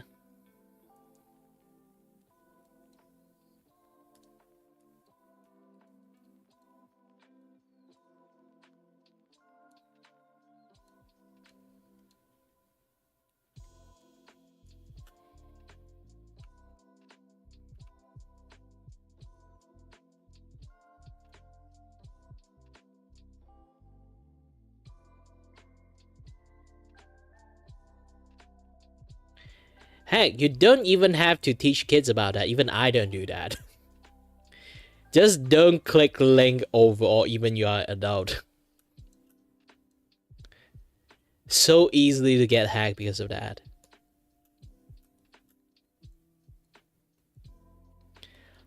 Here's the thing. I feel it funny and weird that people nowadays, they have this like very trusting, like very naively like trusting internet have all the answer, and people in the internet is 100% trustable. And if they decided not to trust people, they will get criticized for either being like racist or being a bigot or being this, being that. I can tell you one thing, those are the shittiest excuse to tell a person when you're not trusting. Like being a dick for not trusting people? No.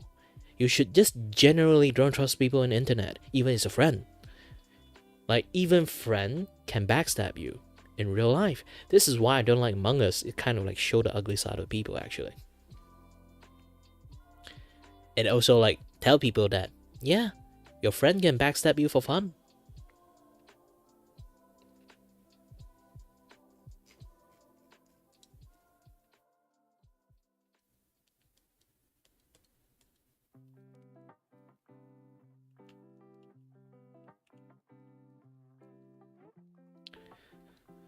And I also don't like playing Among Us for reasons. It's basically I don't like to lie to people. So yeah, it kind of like makes me feel weird if I lie to anyone that I know. So I never really play Among Us also because of that reasons.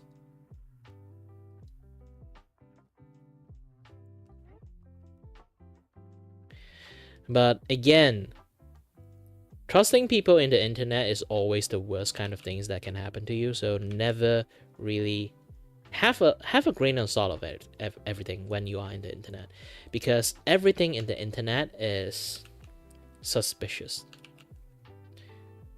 They tell you something, do not trust that thing, because not everyone is an expert, and people tell you that for certain reasons, and then they have a goal, and that goal may not be good. And for me, even I can say this, no matter what things I do, what kind of guide I can tell you, you can accept it, but also in the first time, you also cannot trust it. Okay? Have a certain skepticism. I tell you, I am teaching you not to trust me, okay? Even though I give you a good advice, even though I can tell you something like very genuinely, try to trust only 50% what I'm saying, okay? This is the best way for you to live your life if you want to survive in the internet. Never fully trust a person. If I suddenly give you a link, do not try to click it first. Try to do something or think about it. Even like some of the things. I know I just say that and then I just spam some link, but generally, in some sense, try your best to have a certain skepticism when it comes to this kind of thing. You can't fully have a full-on defense on everything, obviously, but at least have some defense. Always remember to have a little bit skepticism is helping you. Not trusting people fully doesn't mean you betray that person.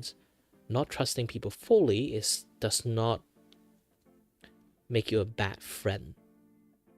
It's like you can laugh in front of your friends, but you also have to expect maybe like in some certain circumstances, some people backstab you for some other things.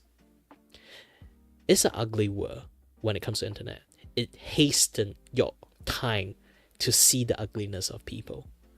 This is why personally I don't really like kids on the internet, but it's not a choice that I can make. So be careful.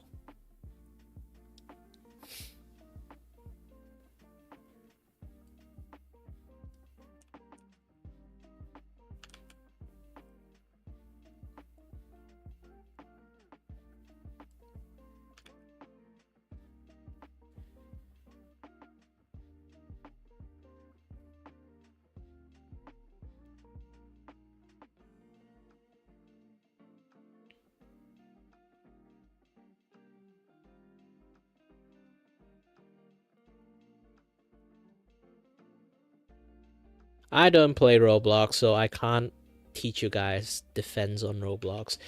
If you guys really have like this kind of like how to like help out people, you guys should actually do like some things that can actually like teach people like, hey, if people does this on Roblox, be careful. Because personally, I don't play Roblox. I'm not a Roblox content creator. I'm not going to become one in the futures. Heck, I don't even play Minecraft that much. The only Minecraft like mod I kind of play is Arrowcraft, and no kids would want to play that game.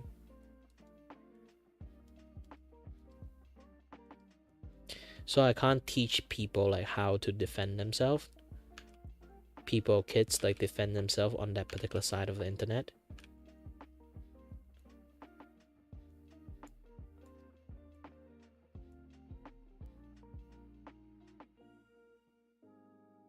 This is basically, when it comes to internet, it's experience. No matter how much defensive stuff I taught you, even I will get caught by it. And then even you, one day you will somehow make some mistake in the internet. And then that mistake might be really, really bad.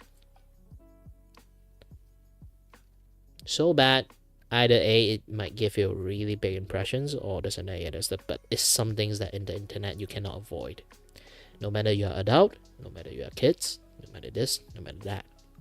So again, a healthy dose of skepticism is always the good thing.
If you guys don't know, I'm drawing a Balerian post.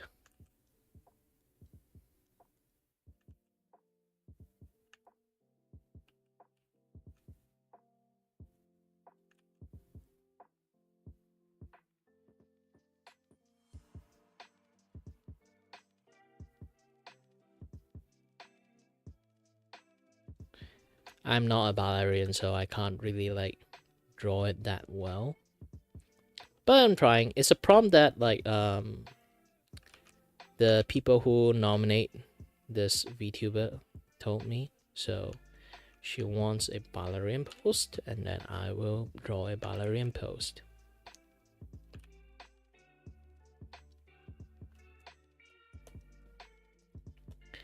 If you guys didn't know, like ballerina like do this like cross leg things, like in order to like keep them balanced when they do like, you know, have if they have to crouch down, they do this ballerina like leg cross pose. But if you guys didn't know about the leg cross pose, is basically something like this. So when you kind of do this, and then your other leg kind of like, I don't think you guys can see it. Let me go back a little bit better. So basically like this. Oh shit, you guys can see this. So your leg would go up here and then like go down, because you can't put it behind you. Technically you can, but you still need to like keep your center of balance by putting right behind your leg. Ooh, my keyboard almost fall.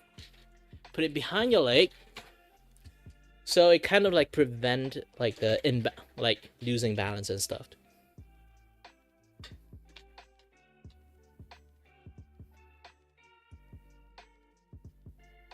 Well, I don't have the best camera, of course.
This kind of hand pose doesn't make sense. This kind of make more sense.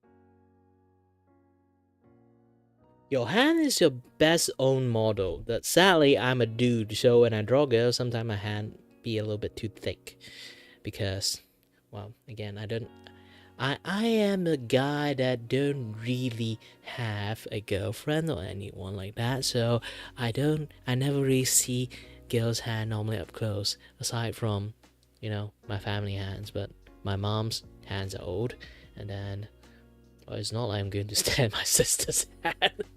It's going to be weird. So the chance of like looking at hand is really rare for me, the girls one. So yeah, it's like my hand drawing skill is never going to be better than any other things, you know.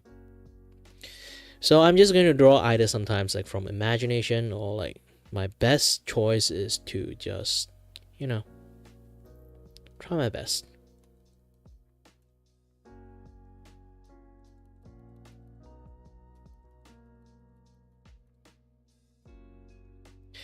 Oh,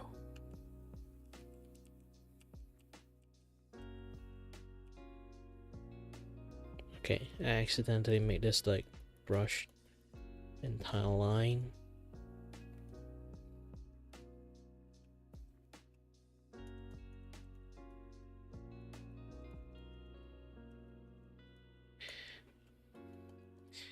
Yeah, because due to some things happen, I decided to fix the line this way. It's not going to be the best way to fix it, but it's better than nothing. Because I draw the hand a little bit too small, so I decided to like enlarge it. But after I enlarge it, all the lines are a little bit too thick, so it become like, I decided to like narrow down the line, but I narrowed down the line a little bit too much. So it kind of become like some things that too thick. So I thinning the line by thinning the entire line. But because every line become like uniform, so it become like a little bit much more not looking good.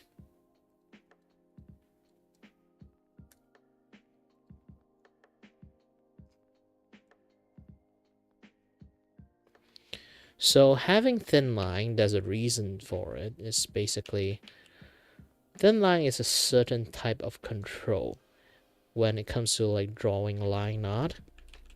If you want to be very good at drawing, you have to understand why this type of like line art skill, like thickness, is very important. Is because when it comes to like line, it doesn't really exist in real life. If you look at me, I don't really have a line art on me. Line art is some things that exist only on 2D stuff. But how to make them look a little bit much more realistic when you have to have a line art. Every single time there's like a very bright light on this particular surface, all the line that appear in here will be thinner. So you really have to plan out, know where the light come from, where the shadow is. When there's a shadow, make the line thicker. When there's like things is going to have like much more highlight, much more brighter, make the line thinner. When it's kind of like touching at each other, you can kind of like see it when these two fingers are touching each other. You can see like there's a distinguished shadow in between them. When things are touching, also add a thicker line. This is the standard rule for everything when it comes to like drawing line art.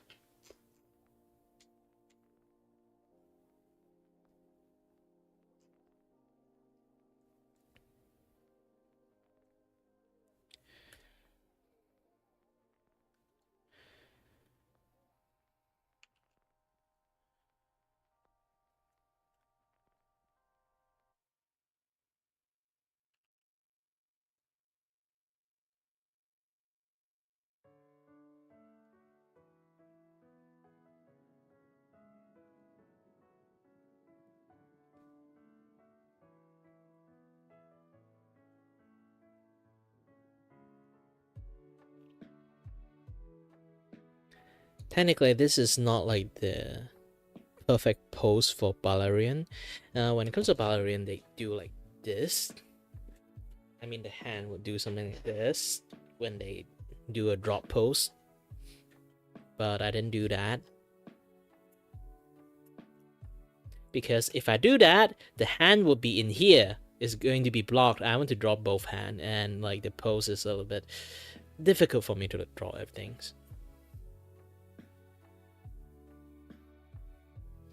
And the character model, I need to take a look again. Yeah, the character model have a little bit of like things going on with the skirt too. I have to do that.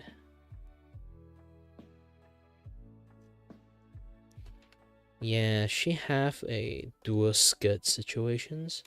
When I say dual skirt situations, I can show you guys like what a Vtuber model look like. This is the Vtuber model. This is the skirt. This is why you can see like the skirt.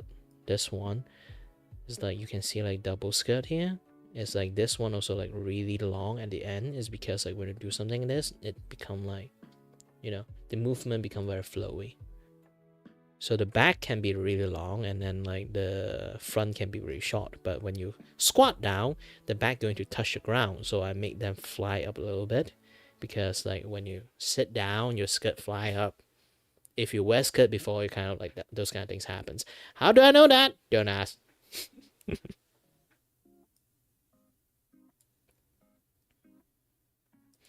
Let's do a little bit more research. So this her hair.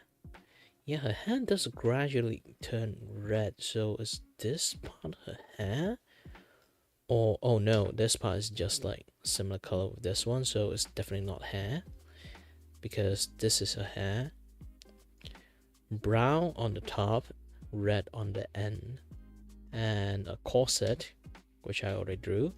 A corset and then with like a frill dress here and the frill dress here. So I drew the split part of the frill dress here. I need to draw another split part of the frill dress here. So it's going to look a little bit confusing and weird because I already have a dress here, but looking at this one, there's another like dress like popping up in here out of nowhere. This is going to look slightly weird.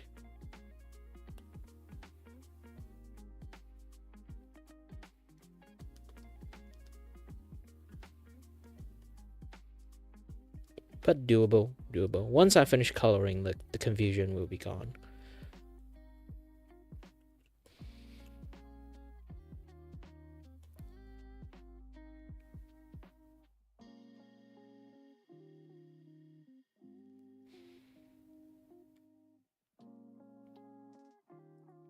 And also her arm have the red things here.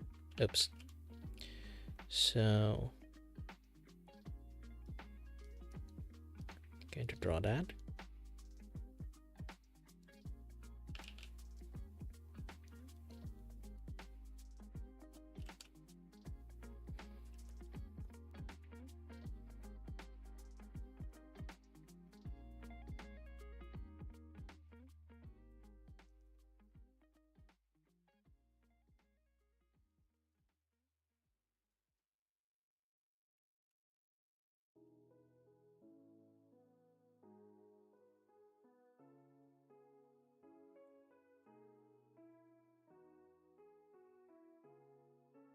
I do curious, like that red thing like come from the back is not really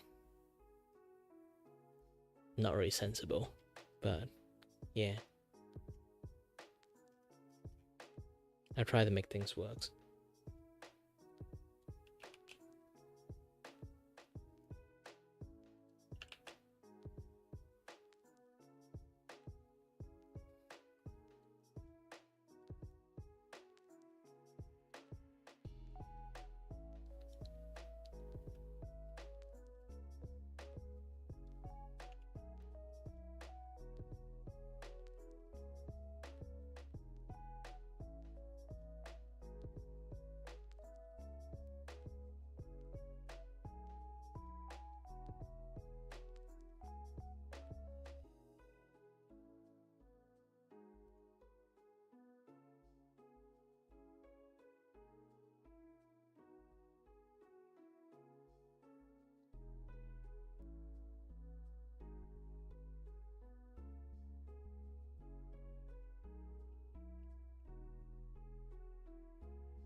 Try to add to focus the drawing a little bit more.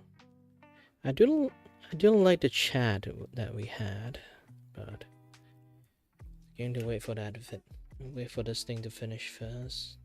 But by the time I think you guys are already off, it's pretty late, so.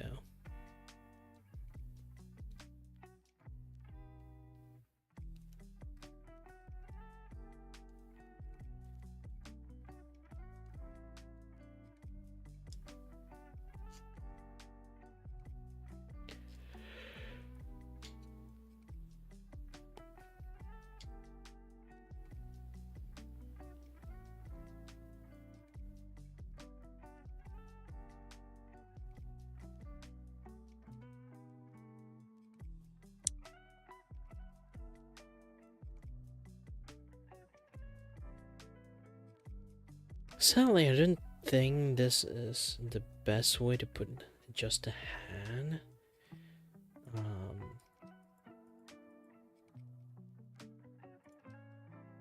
You know what? Let's try to do another hand pose. Because this is usually when it comes to like when you want to go up with your like swan dance. This is something that you usually do with your hand, so this is going to be a bit much more curved down.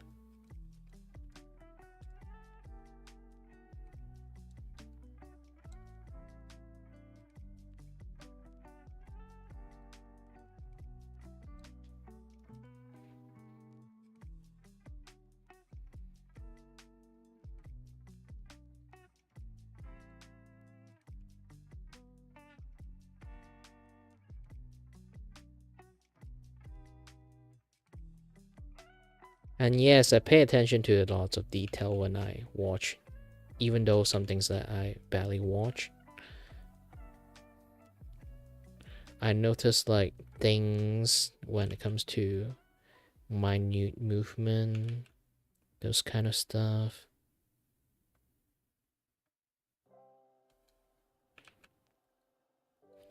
For artists, you should do that a lot more. Like watch stuff and then pay attention to why they do that. There's some things that you really require to like do. It's like artist 101. Have an eye that pay attention to detail.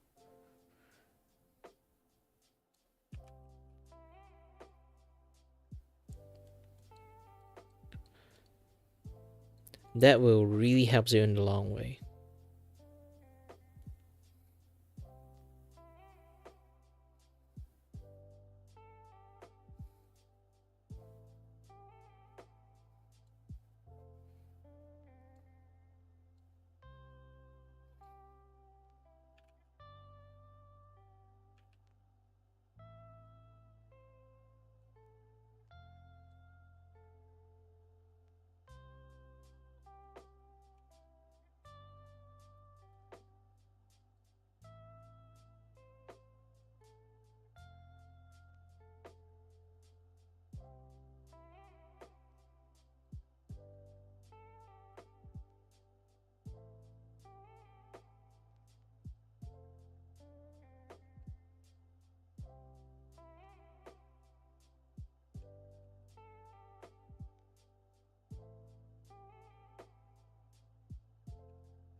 Now you can kind of see I accidentally made the finger a little bit too flat. The reason for that is, well, I'm a dude. My finger is supposed to be flat. Okay? I don't see a lot of finger in my life. This is the best I can do.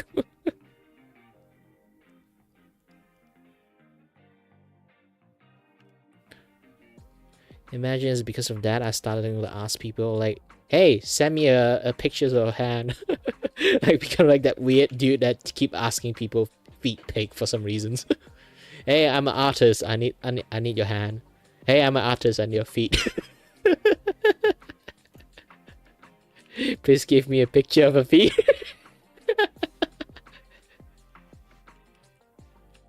Ooh, that would become my downfall as a content creator.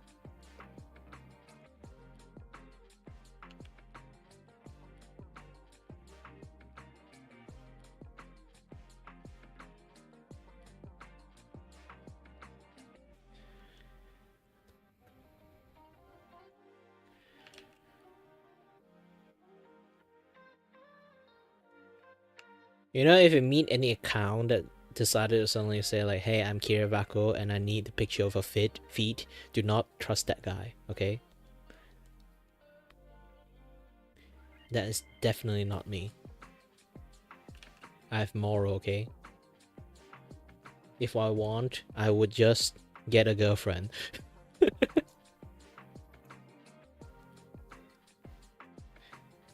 Yes, in many kind of situation, might be a lot of my friends that think that I don't get a girlfriend because of skill issues. I don't get a girlfriend because I choose not to. Okay, because here's the thing: I'm a guy that is disabled, that do not have any income, that do not in any other way that can support a girl. So either the girl herself is really rich and she doesn't mind about my conditions, then it's fine.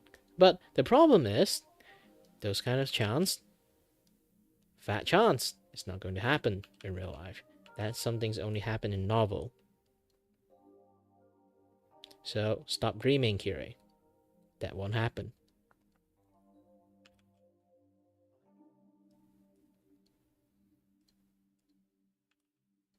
Even if it does happen, I would feel very scummy about doing that because it's kind of like I'm taking advantage of a girl there.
The more I draw, more her pose behave like a ballerina. Good.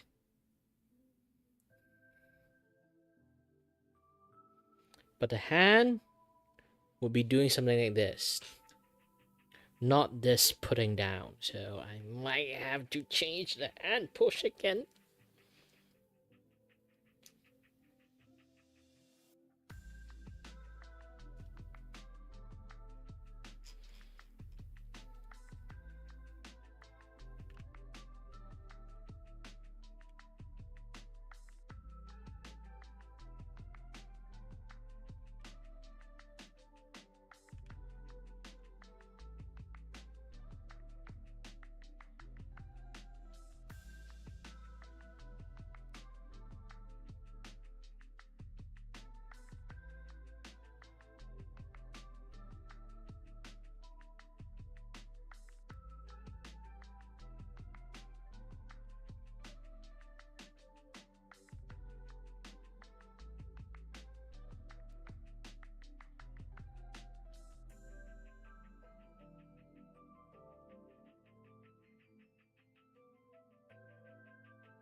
Technically, I can copy this hand to another hand.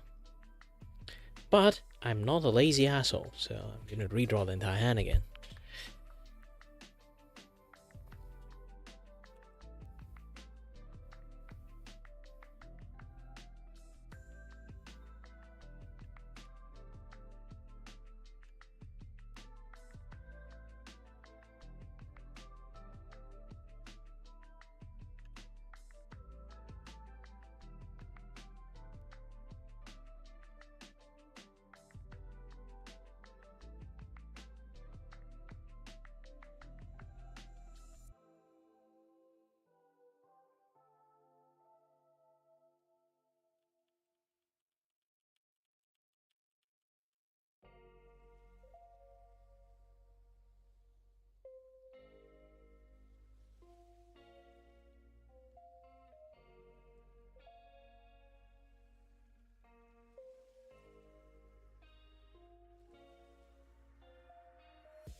It looks really ugly.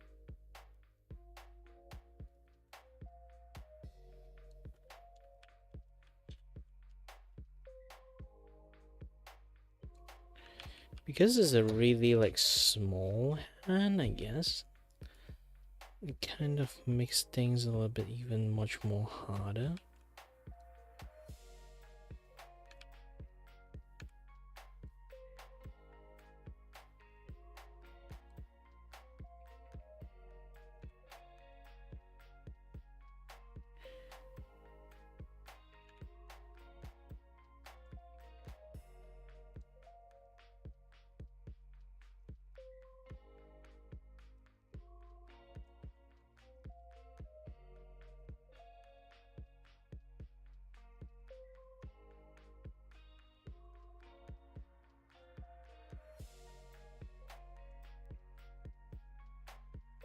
And I'm not like a ballerina coach, so this kind of like pose does makes things a little bit more difficult to pull out.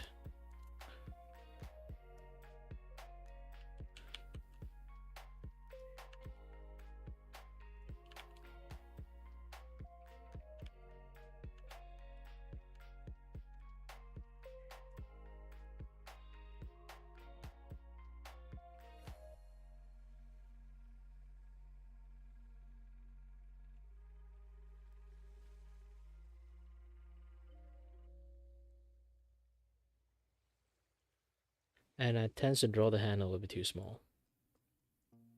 Because how my brain functions is basically, oh, girl's hand, smaller than my hand. So I usually overly undersize the hand when it comes to this kind of stuff happen. I really want to keep this hand, but you know, I can draw it again. I'm an artist. I don't mind mistakes.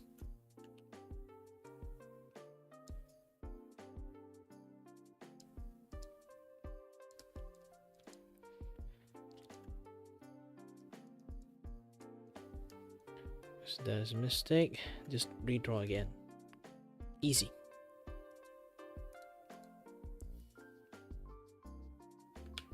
Like this fingers, you can kind of like see is kind of a little bit ugly.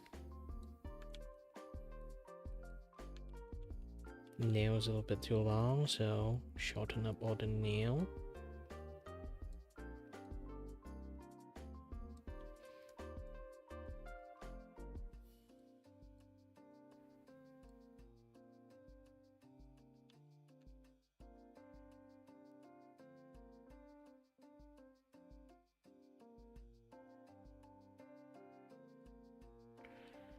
And the fingers a little bit too much, so let's redraw the fingers a little bit.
Hmm.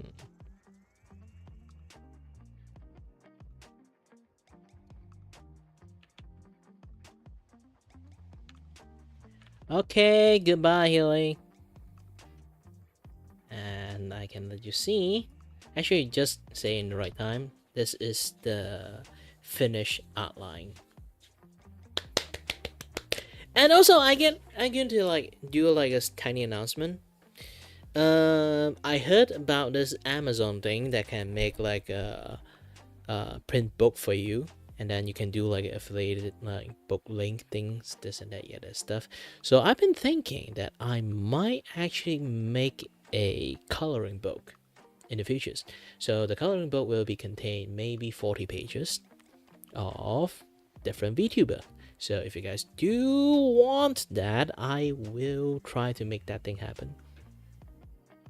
But possible of me making like a full-fledged, like a shit tons of a VTuber for letting you guys do coloring. Yeah. And specialize on my carving style too.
Should I make the finger much more elegant?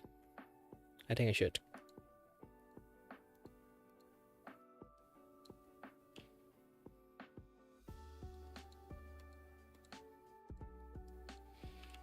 But my finger's thick, so I don't really have a good model in the first place.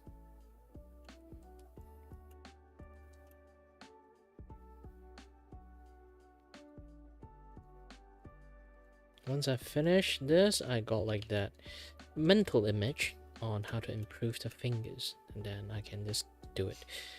Here's the thing, there's no ugly image. It's just how much you can you can infinitely keep editing and adding into stuff that makes things works, makes things look more nicer.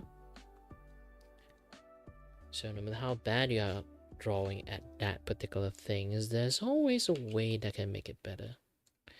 You just have to find it, you know?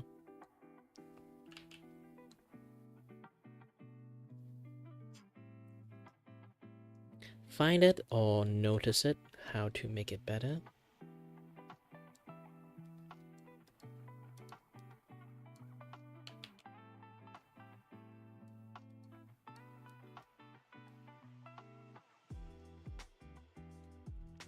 That is drawing 101 philosophy.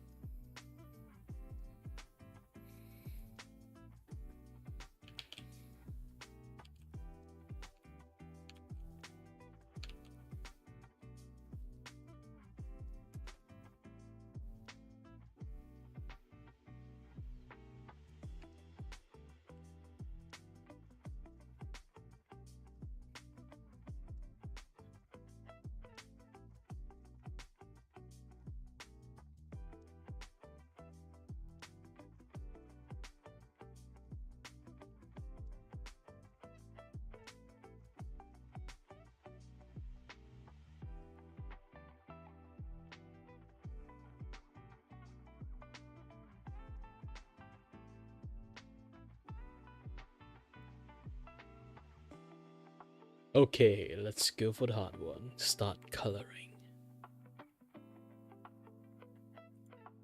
And obviously we are going to combine all this into one image.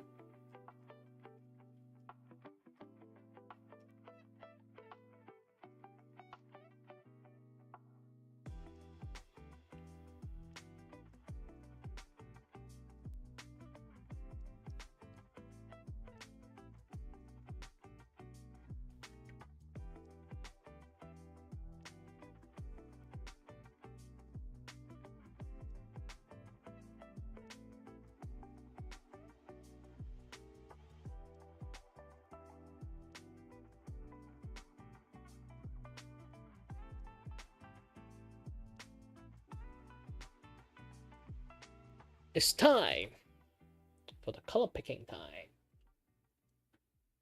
It's color picking time. So I'm just going to use this as the default hair color first. Ooh, I didn't close up most of the things, so let's close up a little bit. Yeah. Yeah. Oh no.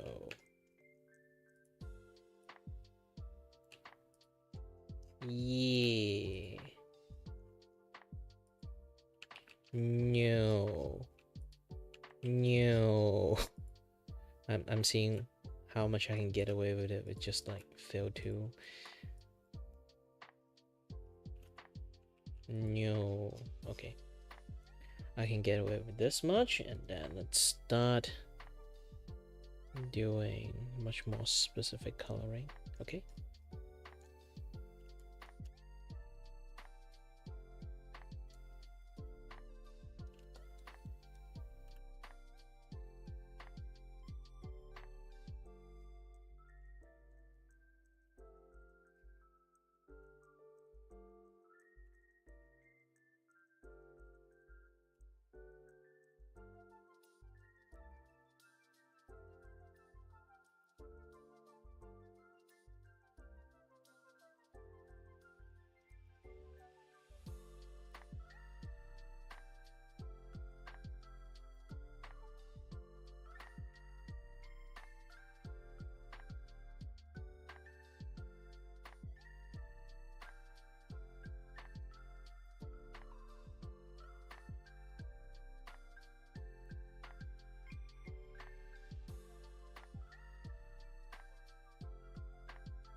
Angry Joe gave Dragon.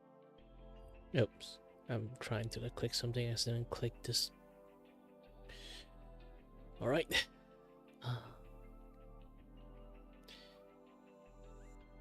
Yeah, I'm going to go to toilet a little bit. Be back soon. Alright?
Whew.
I normally don't do cleaning, but this one, exceptions. I did put in quite a lot of effort into it, so I don't really want to see. It's hate to see this thing like going waste, right?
Do, do, do, do, do, do, do, do.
I'm very hungry. I need to find some snack to eat.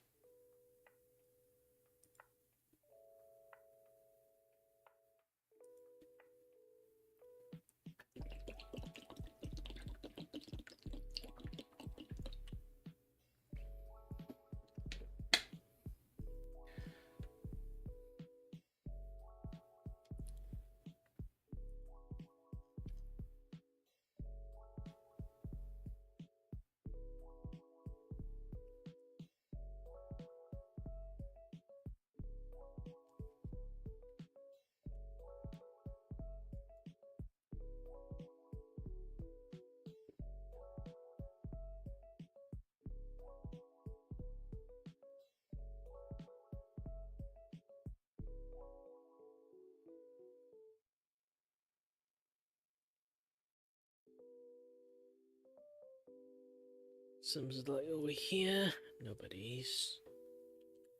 So, let's hop to the places.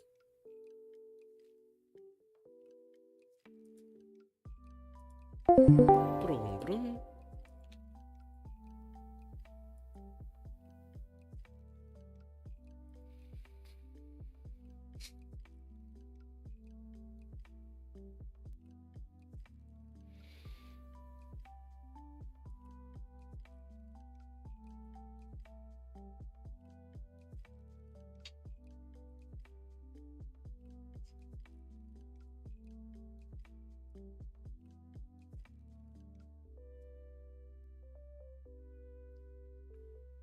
Well, for a while, I'll be back soon. I need to go grab some snack.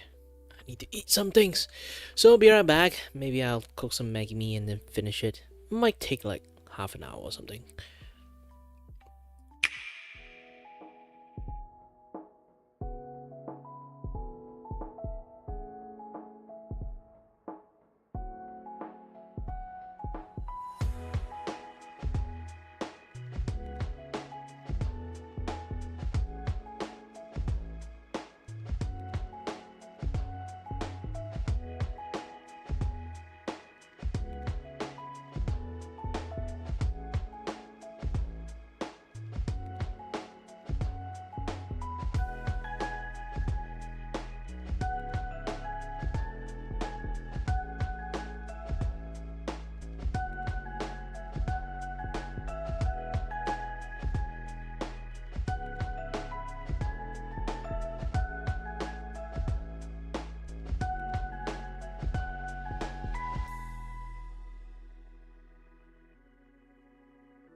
And I'm back.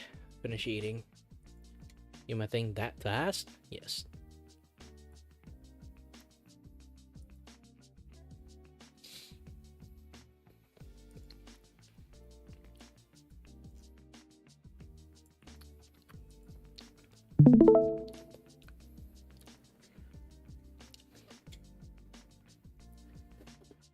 Let's drink some water first.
Most of the drawing is almost finished. It's just that it's a little bit harder because like most of the things I'm seeing here is a little bit much more on the silky side. So when things like on the silky side is much more wavy when it comes to like the drawing and thingy.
Some people might notice one thing. The more I draw, actually, the more higher budget the artwork is going to be. it's a bad habit I have. I just like to draw nice art, okay? No matter how much I want to like lower my art qualities.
Hello, Didi.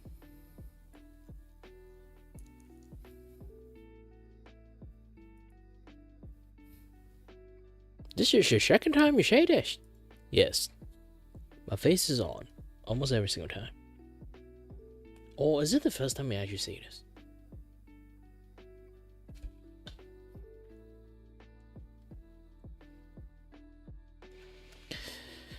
Well, due to, here's the thing, when it comes to male VTuber, they always have a little bit of debuffed. When I say debuff, it's because VTubing, it was become a hot thing, or like become a thing, mainly because of female VTuber. So you technically can say it started with female VTuber. So generally, people who watch VTuber is dude.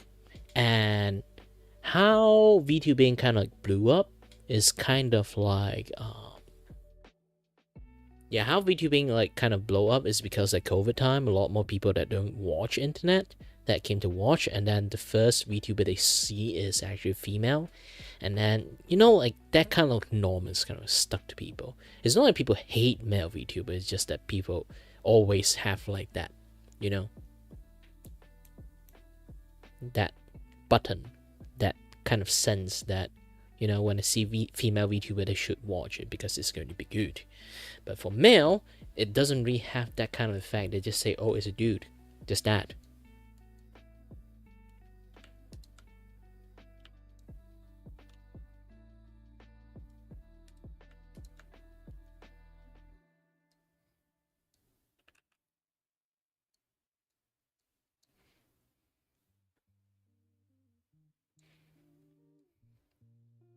And another thing is like, I used to be a normal streamer before I become a VTuber, so I am having like, you know, a certain things I could technically say it is like, I'm not actually that bad looking. If I'm bad looking, like I would know back then if I stream in the, you know, stream with my face, people would just drop in and say, hey, you there, you're fucking ugly, and then left. I would see that, and then people would actually do that. This is internet, my friend.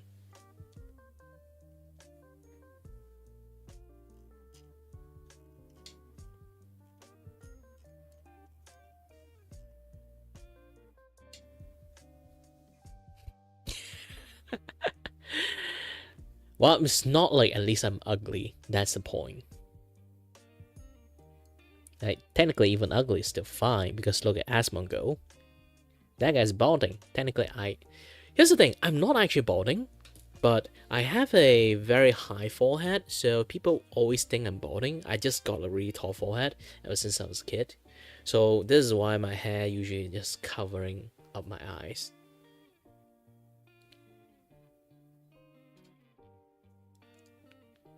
My entire family line doesn't have anyone have balding, so I definitely do not have balding issues, but, you know, actually sometimes I do afraid I am, but I actually legitly measure how long my forehead is, and, you know?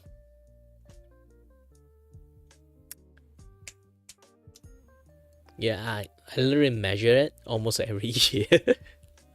And it's not receding or anything ever since I was a kid. So it's just that my forehead just functioned that way, sadly.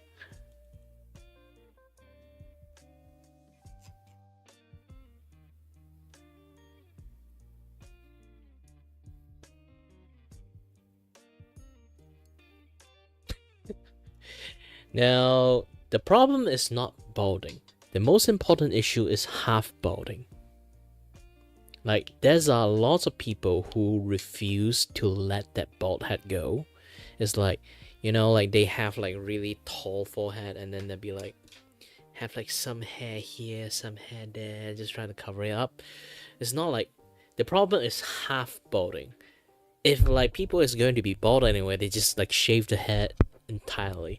That would be even nicer. Heck, if you guys really don't want to be like full on bald, just maybe do some hair implant. I guess that would be the most last resort, but that's going to be expensive. But if I'm actually like starting to go bald, I would actually shave my entire hair and then just wear a wig. Just shave the entire hair. Just wear a wig. I don't want my hair to be like half-ass balding. If I want to go bald, I go full bald or just wear a wig. Cut everything. Wear a wig.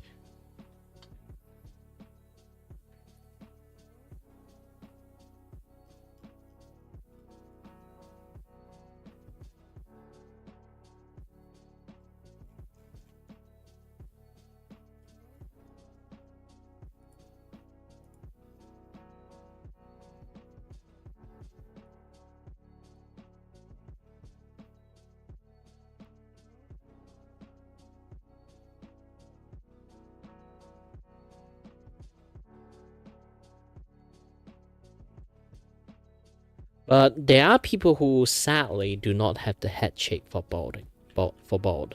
So yeah, it also depends. Because here's the thing, like if you have like some like flattening like here when you're a baby, you sleep a little bit too much on the side, or like flattening on the back, It's going to be a little bit gnarly if you just full on bald. This is why I can see like some people are not meant to be bald, and some people should be bald sometimes. Heck, they would look even nicer if they're bald somehow. Hey, there's a lot of girls digs bald people, okay? I never diss at bald people. It's just saying that there are people who refuse to let go of their baldness and then like show like half baldness, and then I was like, man, just let it go. If you're not meant for bald, like your head shape is not meant for balding, just wear a wig. Don't have to like just hide your baldness like with like tiny strand of hair.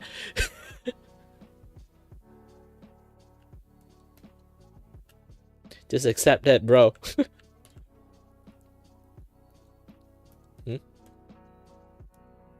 How is people scaring of you? Well, if you think like your balding is scaring people, technically you should do it in the first place. As wear a beanie.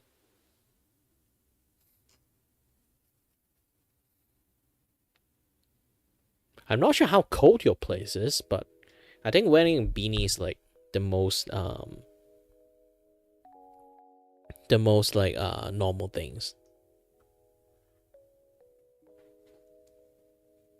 Oh, the Neo one. Yeah, like some people are like that. It's weird. I thought like the square mustache is the one. Imagine you actually like bald and then like you also have a square mustache, and everyone just every single time you eat something, people just like go out eating, people just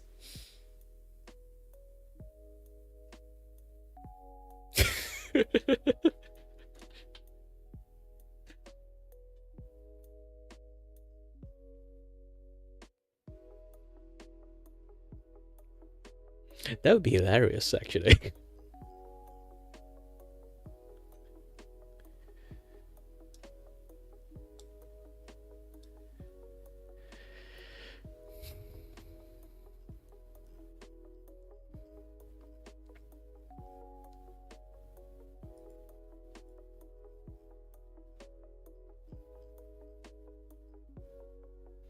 Wow, you don't have to be so conscious of that. All you need to understand is that you're not there anymore. It's not gonna come back to haunt the shit out of you.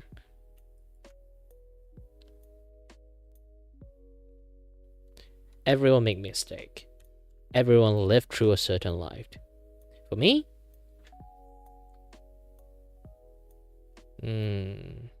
I guess the most mistake I have is like I never really tried to get a girlfriend. I'm kind of like currently at the age that is a little bit like in Asia side, technically still fine, but in society side, I think it's like I already went past the age that I can get a girlfriend. Like I'm 29 and disabled, don't really have a job, no income, can't go out that much due to my disability. And if I want to get a girlfriend in my age group, like within like maybe plus minus 2-3 age early, in my age group, that would be either A, they're single mother, I cannot and unable to support them due to my issues, so I can't even date a single mothers, or people around my age that is still single is usually people already decided to choose their life to be single. So, tough luck. And just makes things a little bit even more harder to like find one. And then people who younger than me, like way younger, is like 5, 7, 8 years younger than me. Like I'm 29, like someone like 21. I won't, like here's the thing, I won't actively go and try to like get a very stupidly young girlfriend, because in my personal opinion, I feel like I ruin their futures. If it's like their thing, then they're willing, then I'm fine, but I won't be the one who started the engagement. That's the thing. But still, feels like shit if that actually happens. And anyone who older than me, they would be like 40-year age old. I don't think that is like everyone have a personal taste, okay? That is outside my range, okay?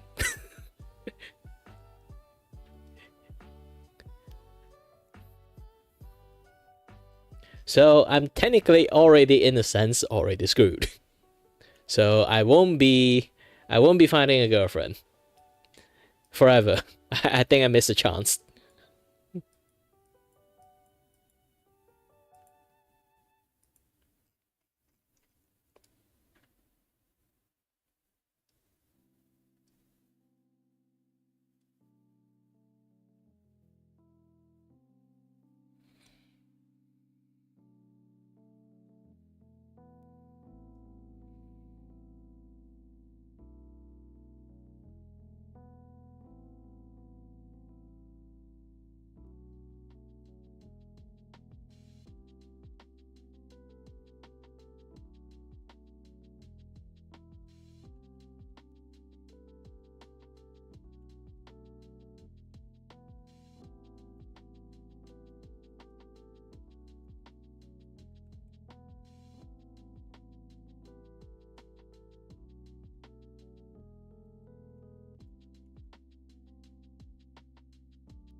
Oh, hers have a slight red to it. So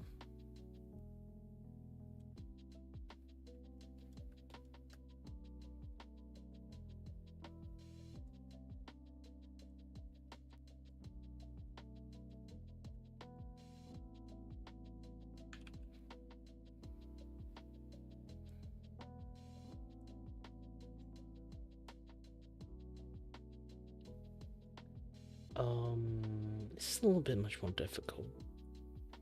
So let's go for this one.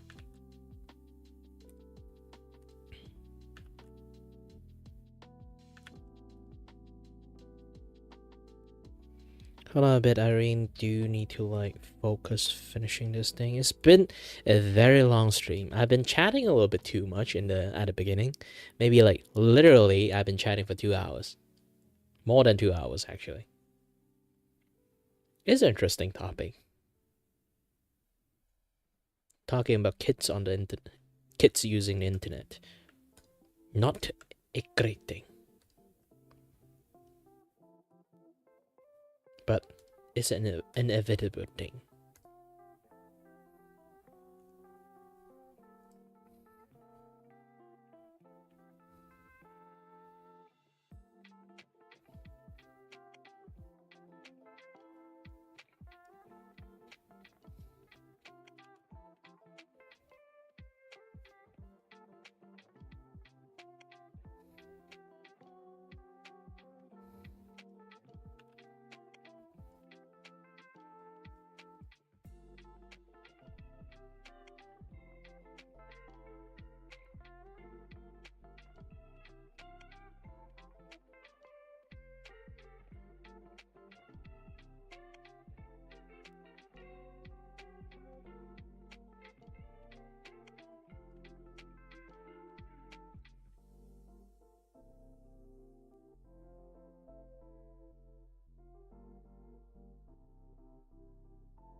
Let's give her a black nail. Okay? Not black, it's more like, you know, her like skin kind of like colors.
Personally, I won't really say I'm a big fan of black nail, but lots of girls likes it. Unless they are full on goth, then yeah, it's cool. It's cool.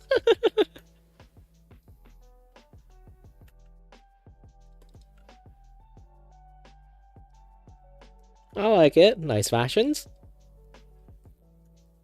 But if it's not goth that decided to go for black nail, it'll be yeah, it's a little bit not matching.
Nope.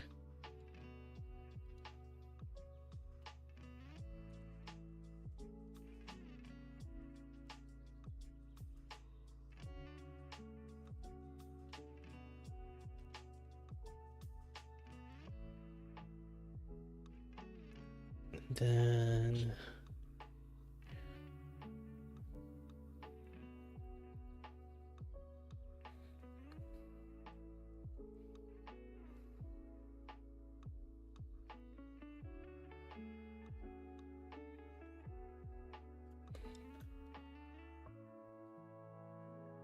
obviously it's a little bit too bright, so I need to like tone down the color a little bit afterward.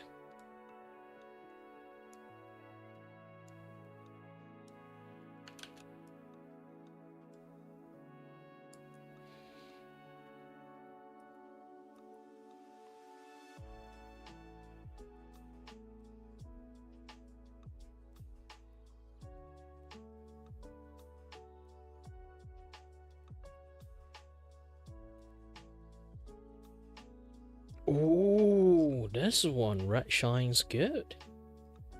Let's keep the red shine.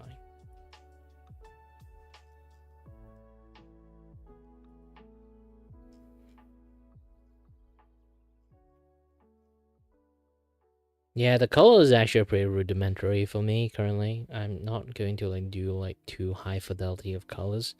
So sometimes have some like very good like color in some place. I don't think it's really recommended, but I am myself, so I like to do weird things. So yeah. Like I say my eye have issues, I promise not to like draw something like too like taxing for my eyes. But at the end I still do it because I like drawing. Drawing is my thing.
Okay, only a few more things.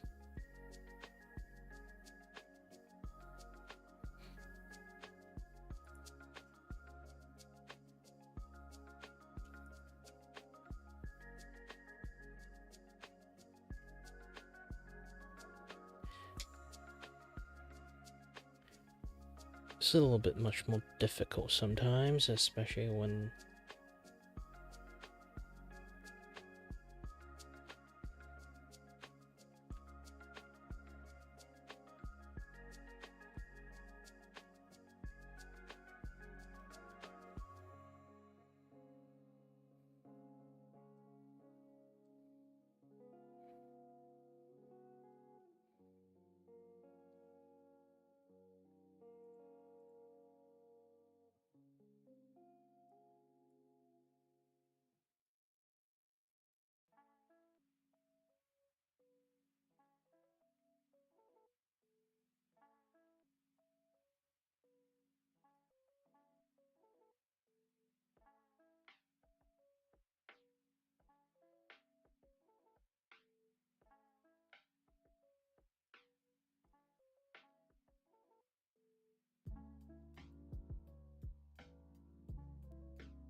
too much.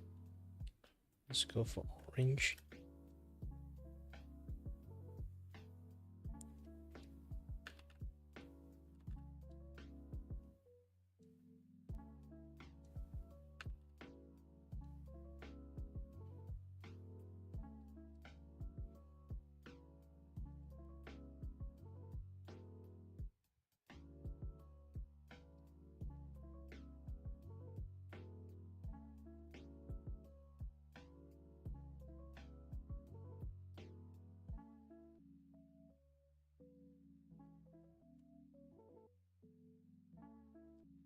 Because there's so much pink or like pastel color in here, it's actually much more not doable with a lot of like colors.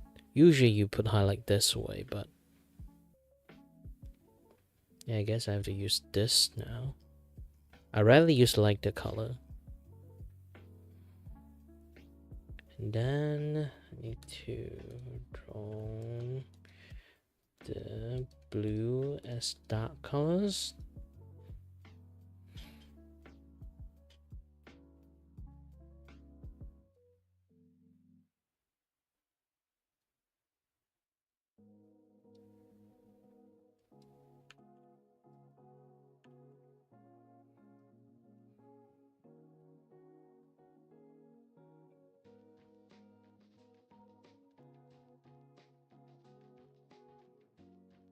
And put an overlay.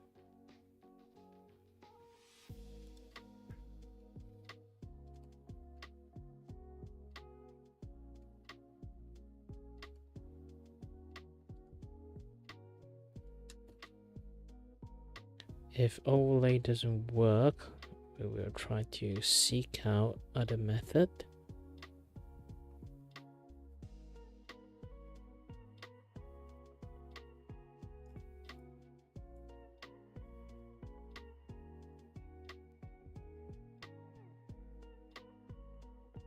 Ooh, this one looks nice, but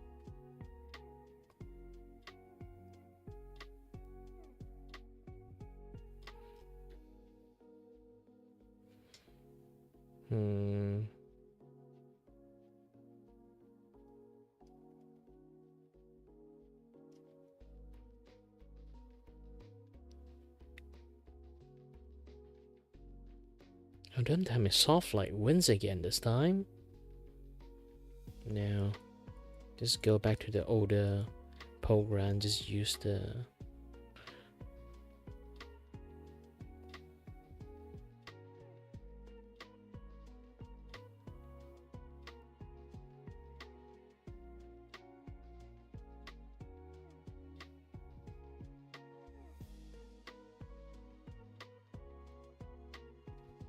maybe blue is not the one to go because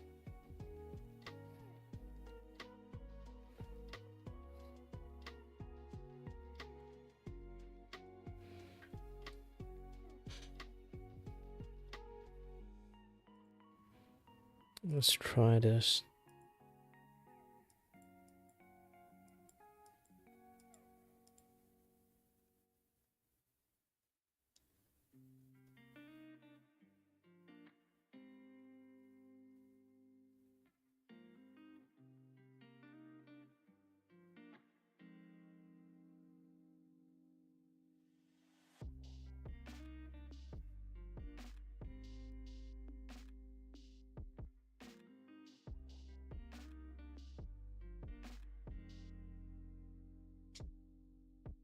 Yeah, too much. Might have to go for the purple spectrum.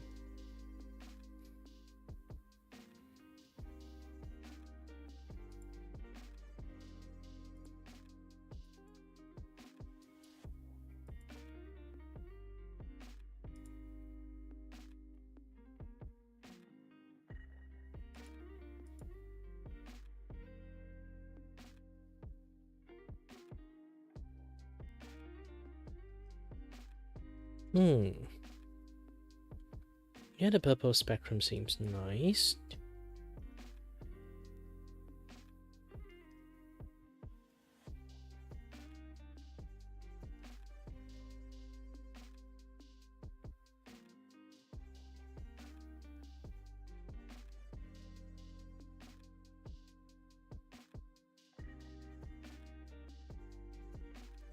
Yeah, I don't think having shadow in this one works.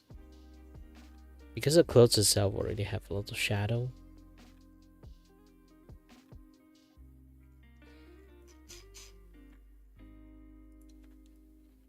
Okay, is it like this is the one last thing I need to do?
Oh, I used them in the wrong layer.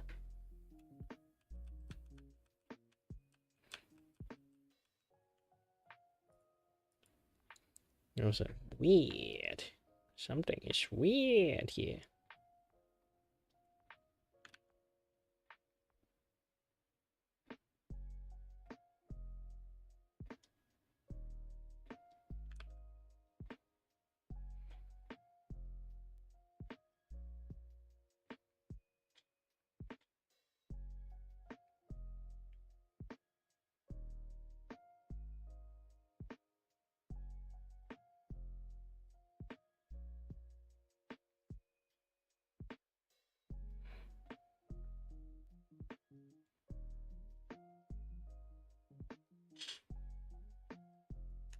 You know what? I actually like. Here's the things I do want to chat about. Is like, I do recently have quite lots of weird ass dream.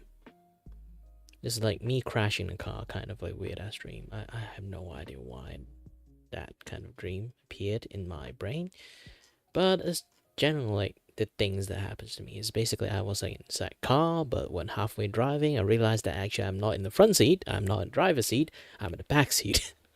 But I'm still holding the steering wheel and driving the steering wheel. Then the car is kind of like still running. It's not stopping. And then I at those kind of place that I should stop is like maybe it's like traffic light or something like that, and I had to like like hold a brake. But the problem is I'm at the back seat. The brake is not in my area. How the car is running, I have no idea. And I was panic. I was trying to climb up to the front seat just to press the brake button or something like that. Like don't know which kind of like sandman that is like guarding over me. Like holy shit, can you stop doing that? You keep giving me panic attack doing this.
Good pre-morning to you, but for me is how long is it been?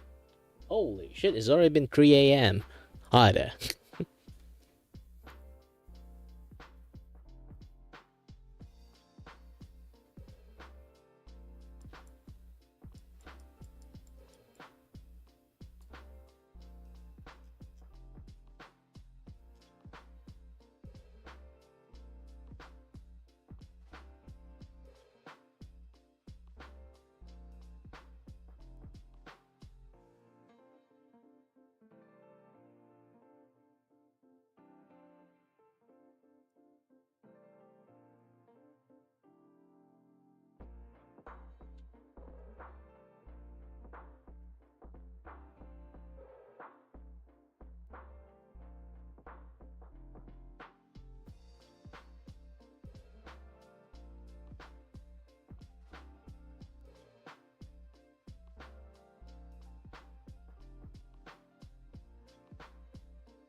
Alright!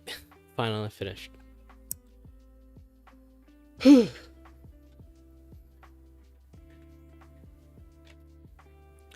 Well, I found it satisfactory. I'm going to see this thing.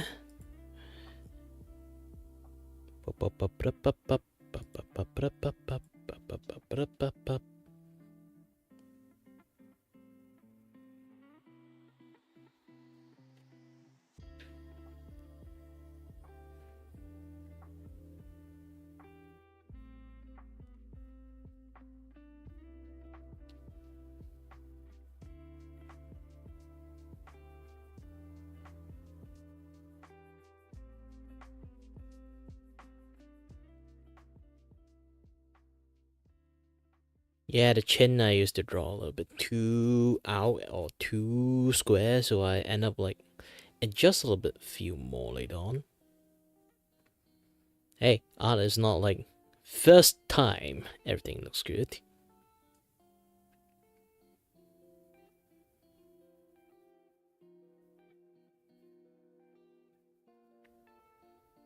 Yeah, the hand is definitely really hard to draw. I got a few hand version like already made out, but yeah, at the first like this like open hand one is still kind of good.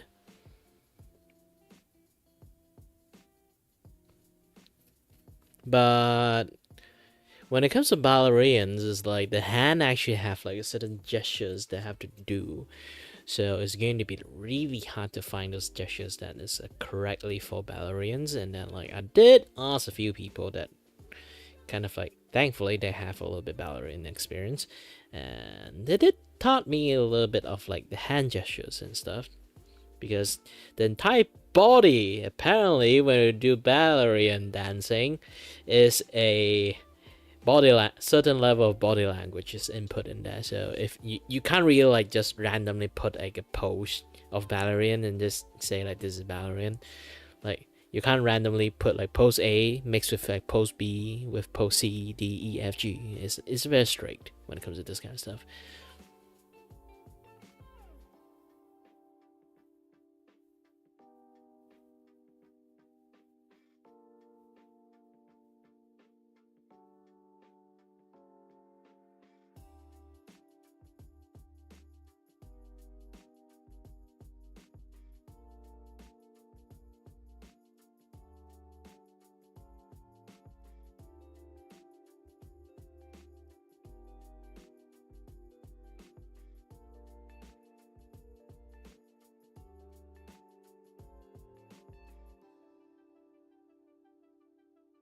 Ooh, this one takes ages for me to like make it happen.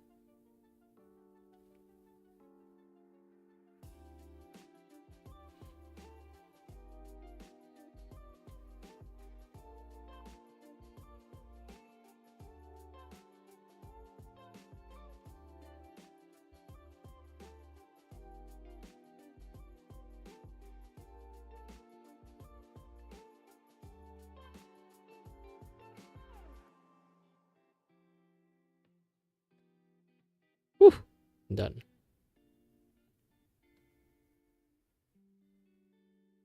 Okay, I'm going to find music, add it into it, make it into short, and then post it tomorrow. Yeah, I don't really have like too much energy for posting today. Maybe I have, maybe I don't have. Depends. Ouch, my back. Ooh, I have some stinging pain there. My body's telling me to go to sleep. Ugh.